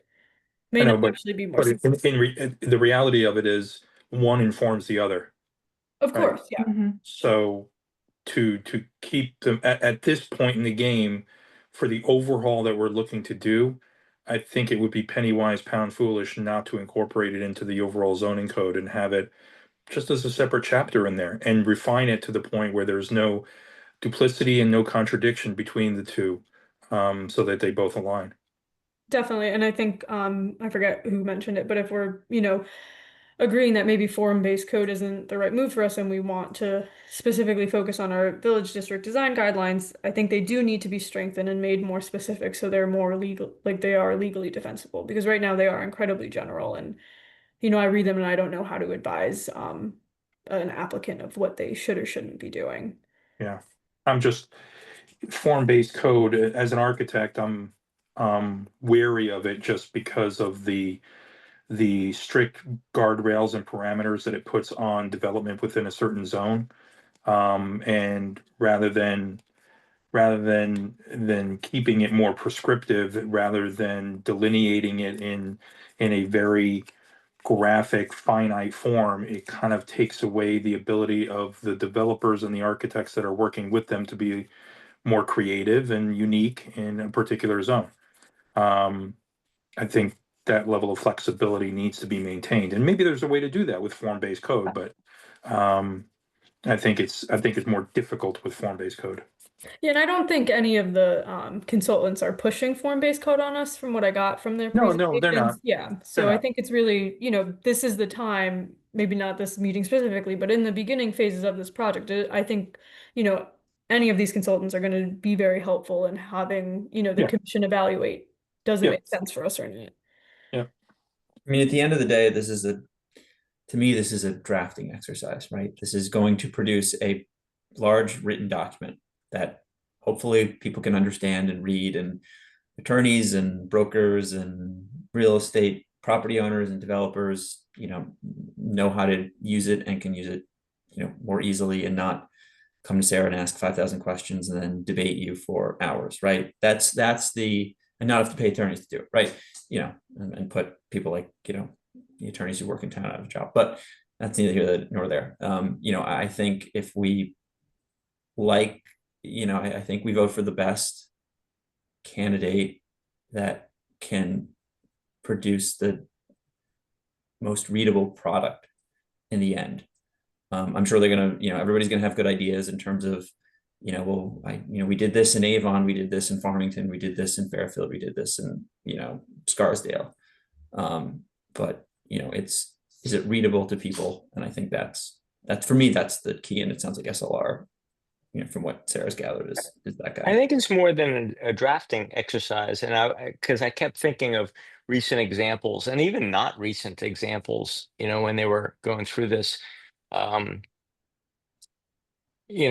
mean, I'm compelled. I love David Rucci, and we see him every month. But last month, he was giving us an education on the evolution of setbacks and height requirements, in one of our zones. What it was in 1955, what was it in 1960, 1980. And I'm hoping that I don't have to rely on David Rucci's of this world to get an education on why did we do things in our regulations. Oh, well, we gave people more height, or we gave them more coverage when we reduced the height. I know that we did that in the 80s. I'm hoping that somebody with a deep understanding of the New Canaan regulations and how we got here helps us write our regulations. As Mr. Rucci said, if your intent is more density in the downtown, then you should do this. I want, and if he's right, I just don't want to have to take his word for it. I want a comprehensive look at our regulations and whether we are matching our intent. A second example is when we said, well, if you give up height, we recently said if you give up height on your property, you can get extra coverage. And the lawyers started coming at us with applications. We said, wait, we meant for it not as a blanket, for new construction. We meant for it to be a way to save and preserve, great old architecture. So, or the barn regulation. So I'm hoping that somebody with an intimate understanding of our particular challenges over the last 20 years and why we've written over 40 text changes since the last set of regulations can incorporate why did we make those text changes? What were we trying to do? What trade-offs were we making? So I don't regard it as just and I don't think you do either, as just a drafting exercise. We're going to try and educate these people over these first 6 public hearings as to what was our intent when we made these text changes and what direction we were hoping to get in. And we're hoping that they'll come back with a drafting that makes it more consistent. And in the end, and I'll just say one third example, I hope never again will an ice cream store come before us having painted his store saying, well, I looked at your village guidelines and they said I could paint it purple. And we say, no, it doesn't say you can paint it purple. You have to repaint the ice cream store white. And we did, but I think that's an example of where ambiguity that Sarah is talking about, where we're not really clear and somebody can get it wrong. So Anyway. I'll just jump in because I do want to address one of your points, John. I think so with the text change with the David Rucci item, he received all that information from the P&Z office. And so unfortunately with whatever consultant we hire, that knowledge is going to come from the P&Z office. And unfortunately with some of our regulations that and the business zone in particular, because I've since learned in the 2005 update, the commission did not touch the business zone. So those regulations are going back to the 80s, but the real framework for it is going back to the 50s. And we do not have good documentation about why those decisions were made. I mean, we could, you know, we could spend hours trying to go through the minutes of the 50s trying to see if they actually documented what was done, but you know, that's not a useful, you know, use of our time. I don't think you want your taxpayers' dollars going towards that because it may be a futile effort. So, you know, not that I want to throw the regulations out the window, but you know, going in with the lens of rather, you know, these things are great, they've been working forever, let's not touch them, but at least, you know, evaluating what potentially could have been the purpose with an open mind of maybe we can tweak things here and there and actually intentionally document why we did tweak things or why we didn't tweak things, I think is very important going forward if we want these regulations to be more viable and 20 to 30 years from now, you know, the people that are here instead aren't scratching their heads saying, why did they do this in 2025? I agree. It's sort of like one of those math tests, show your work. Right. Yeah, I'm We've not done a good saying we job have of to that. do a forensic analysis back to the 50s, but certain basic concepts like loom factor became a term that we needed to use because our regulations in the early 80s produced boxy structures that were and a monogamous or monolithic kind of architecture. So we said we wanted you to step back and we wanted more wedding cake kind of architecture. And the question is now we review our architecture, did we get what we wanted out of our regulations, or do we have to refine them further in order to get, relief from loom? And so when David Rucci makes his arguments last week, and he says, you should give us greater density because your POCD says so, he ignores the fact that we had arguments over many years over the loom factor of just that kind of architecture. So that's why I didn't want to rush a text change until we go through this exercise with one of these three firms and consider the unintended consequences of these text changes. So I think we agree. I think we do. So going back to Sarah's initial point on the differences and strengths of examples that SLR and BFJ gave us, as well as ZoneCo. I don't, of the examples you circulated, both the Wilton package, the form-based side of it, as well as the complete book from BFJ, and then the Stratford package from SLR. I don't really see either one of them as being better than the other, or clearer than the other, or less complicated than the other. What I can say is that, the components of the form-based code sections, well, in the case of Wilton, that package of form-based code, but also in ZoneCo's form-based code, there's excellent examples in there. Not, I wouldn't say the entire package, but excellent examples in that form-based package that we could use to better clarify, components of our zoning code without going fully form-based. Just the graphical representation, the way they've organized them, and presented them what's the right way? Less traditional, if that's the right way to put it, because that's the way I see even Wilton's current code and that Stratford code. It's organized and it reads, and it's just as confusing as our current code is. And I think the goal of this is to update it, but also package our updated zoning code in such a way that it makes it clearer. And I think there's things to be learned from other examples.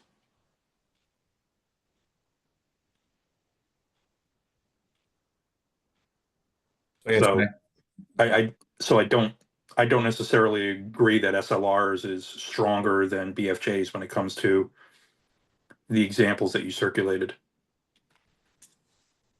I'm just saying from a zoning enforcement standpoint, first glance, I felt that Stratford's was clearer to me on how I would enforce the regulations versus Wilton. Okay. But again, I mean, these are things we're going to spend the next 12 to 16 months working through with whomever the consultant is, and trying to craft and steer the packaging of the updated zoning code so that it, it's not only representative of what the consultant envisions for our town, but it's also representative of what we as a subcommittee, as a commission as a whole envision for the, next iteration of the zoning code for the town.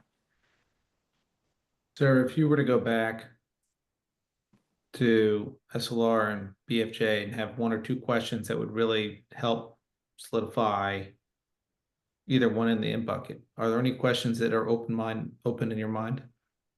Personally, I don't have any questions for the firms at this point. Is the intent we're voting tonight? I mean, that's up to you all on, how much more you think time you need to make this decision. Chairman, I'm okay with voting tonight. Me too. I don't know what others are, but I'm okay with doing it. And both of them are Your going to do decision, great. whether you want to call for a vote, Mr. Chairman, but I'm okay. Yeah, I'm okay with voting tonight as well. Should we just do a soft vote as to what everybody's thinking is the front runner? Sure. I do not want to go first.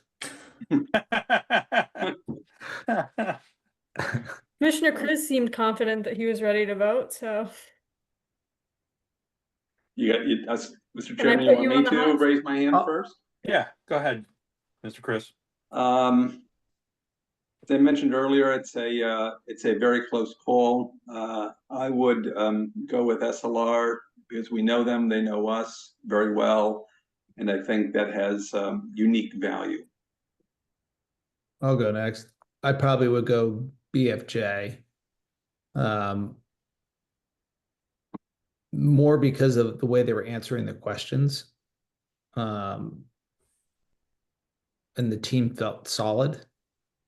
And we might get a 10% marginal difference in an outcome because it's a different thinking than we had for the POCD. If we're voting between those two, I would go SLR. I would probably go SLR as well. I mean, I think BFJ did have probably overall more impressive presentation, but one, it sounds like Sarah, your read is the more readability in terms of kind of what the code they produce. Two, I like the fact that they have an attorney on board with SLR because again, this is the drafting exercise. It's the language is going to be, fought over, whether it be with Sarah, whether it be in litigation, whether it be, in other capacities. So I think having, an attorney on board, I think that was pretty strong. I did like BFJ, the fact that they would be new and kind of a fresh set of eyes, but again, I see it mainly as a drafting exercise and will supply the substance, and so that's kind of where I'm at. I would vote BFJ mostly because of their deep Fairfield County experience. I think it is very relevant, and I don't think we got and I think they're going to bring us something new that we haven't seen in the POCD process. We got SLR's best ideas. You've heard me say it. We're going to get some new ideas, and we're going to get to be able to reflect those ideas against the POCD. So I go BFJ. I'd love to be the tiebreaker here, but I'm not. I'm in the BFJ camp as well. Basically listened to their presentation, and they preemptively answered and addressed every one of my questions and concerns during their presentation, as it relates to familiarity with Connecticut and New Canaan specifically, state codes and all the legislation that we're facing, understanding of our current code and how it can or can't be, tweaked and refreshed and modified and updated. I agree with Mr. Engel. I think a new set of eyes in it, on this approach would go a long way.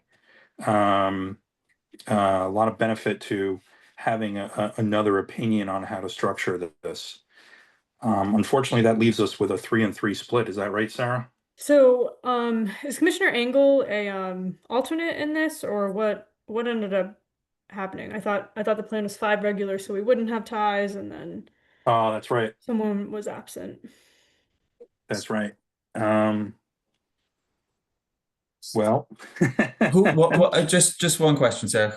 I mean, okay, so now we're tied. And they're both great. Who was cheaper? in terms of- SLR. by how much? $2,000, but Oh, you know, okay. SLR has the attorney, so we'll probably have larger attorney fees On top of that, yeah. from the Okay. town if we go BFJ. So, okay. It's 50-50. yeah, but we're not, I mean, no matter what, we're going to have town attorneys looking this over in addition to whatever one of the consultants produces. I agree. I'm just saying BFJ I don't think has an attorney on the team at all. So Right. Understood. yeah.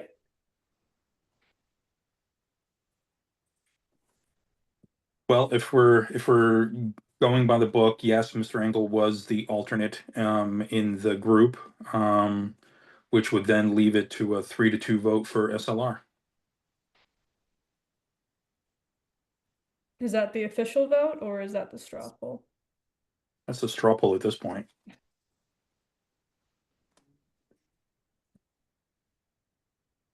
Would everyone like to vote formally on that?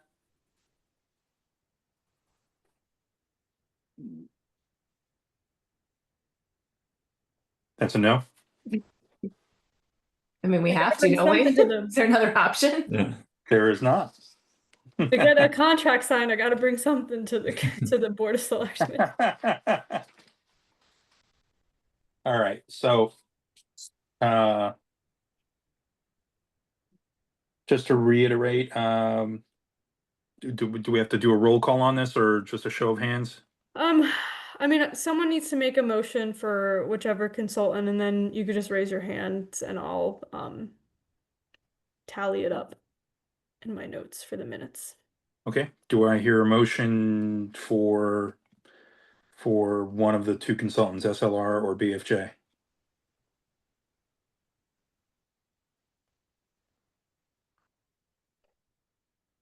Okay. Why don't I'll start it off. I'll make a motion for BFJ to be selected as the consultant for our zoning update. Do I have a second? I would second. Okay. Anyone else? Let's take well, let's go through the roll call on that then.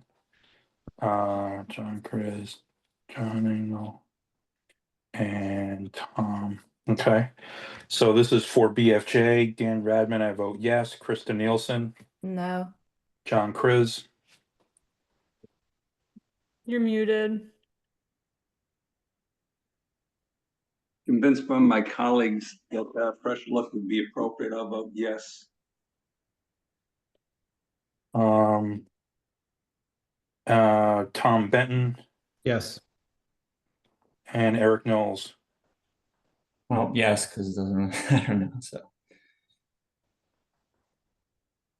Okay, well, looks like it's BFJ. Alrighty. Any items in the proposal that you think need to be discussed before I go forward requesting a contract? I just have just in terms of timing, like when do we? I guess we'll put out the contract, and then do we have another meeting, kind of to go over substance stuff? I mean, I know you've been going through the regs pretty in depth, but Yeah, so in their contract, if I remember correctly, you know, there will be kickoff meetings as with all the other proposals. So you know, next steps is the next Board of Selectmen meeting is 2 weeks from today. So I will be targeting heavily getting on that agenda because we can't sign off on any sort of contract or anything like that until Board of Selectmen says yes because of the price of the contract. So nothing will happen before then that involves you all. And then from there, I'm sure internally they'll need to reach out to me, and then eventually a subcommittee meeting will get scheduled for, I assume, July. And then, I'll be sure to send over all the POCD documents, all the documents I've been compiling, with comments on the existing regulations. And then they will have a meeting with you all and myself about, scope for everything that they kind of discussed tonight, and then it'll go from there. Sarah, can we get back to you? Like, can we get to you by the end of the week if we have any comments on scope of, in terms of what they suggested and what's included in the contract? Yeah, I'm out of the office until next Tuesday, so Okay. between now and next Monday, feel free to send me an Okay. email with stuff. I just don't feel prepared to give you any comments on that Yeah. tonight. It's just, if I remember anything from the POCD process, like if there's anything we want to tweak, I would say tweak it now before we sign a contract. So Why don't we all take another look at it and send you comments, so when you come back, you'll have a collective set of comments. When are you back? I'm back next Tuesday. And Next I'm in the Tuesday. office tomorrow. So like if there are any like initial questions, feel free to call me tomorrow, but then I'm out till next Tuesday. Yeah, I would just ask all commission members to send all their comments to Sarah by end of day Tuesday, so that she can take a look at them and put the package together with SLR. I mean BFJ. Sorry, with BFJ. Do we need to vote again? No. Good. Well, thank you, everyone. I appreciate everyone's time. Thank you. Have a good night.